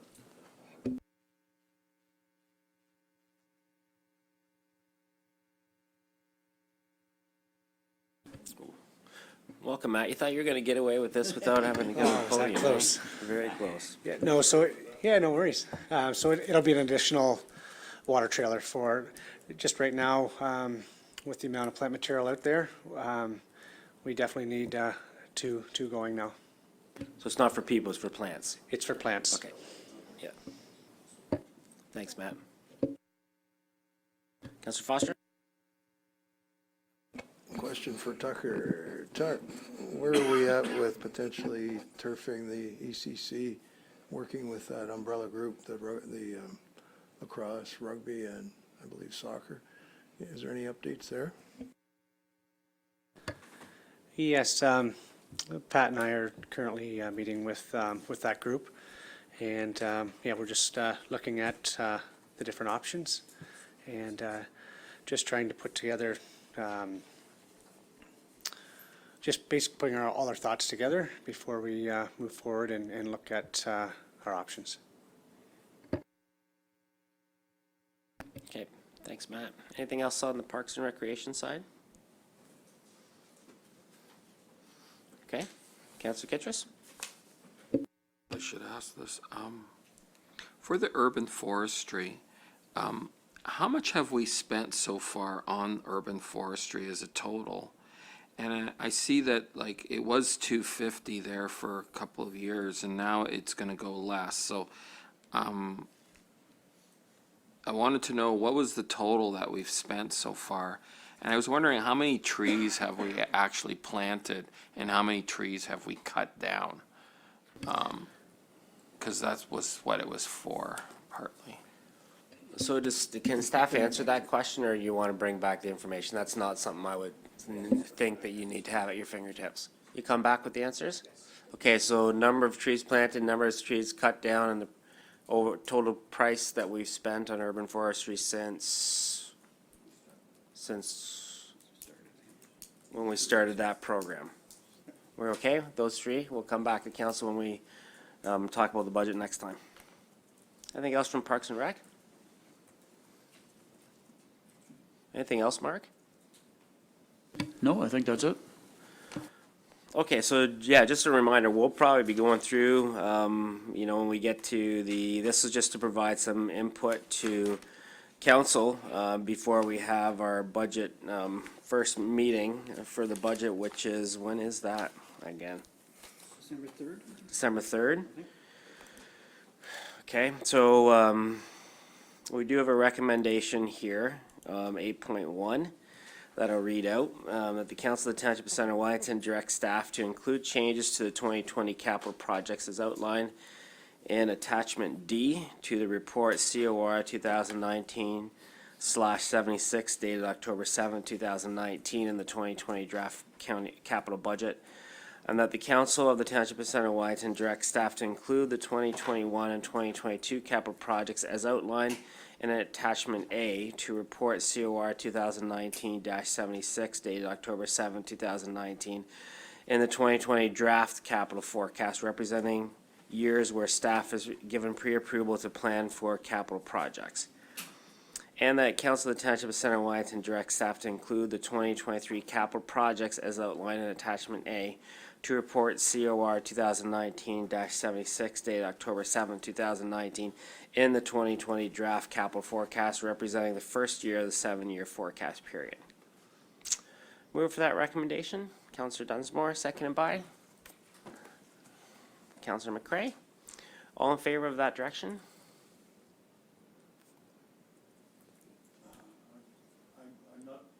I'm not in favor of it, but I want the staff to go ahead Okay. and report back to us. Okay. Opposed? And that carries, okay. Motion to adjourn. Councillor Kittrus, second by Councillor Dunsmore, all in favor? And we're adjourned.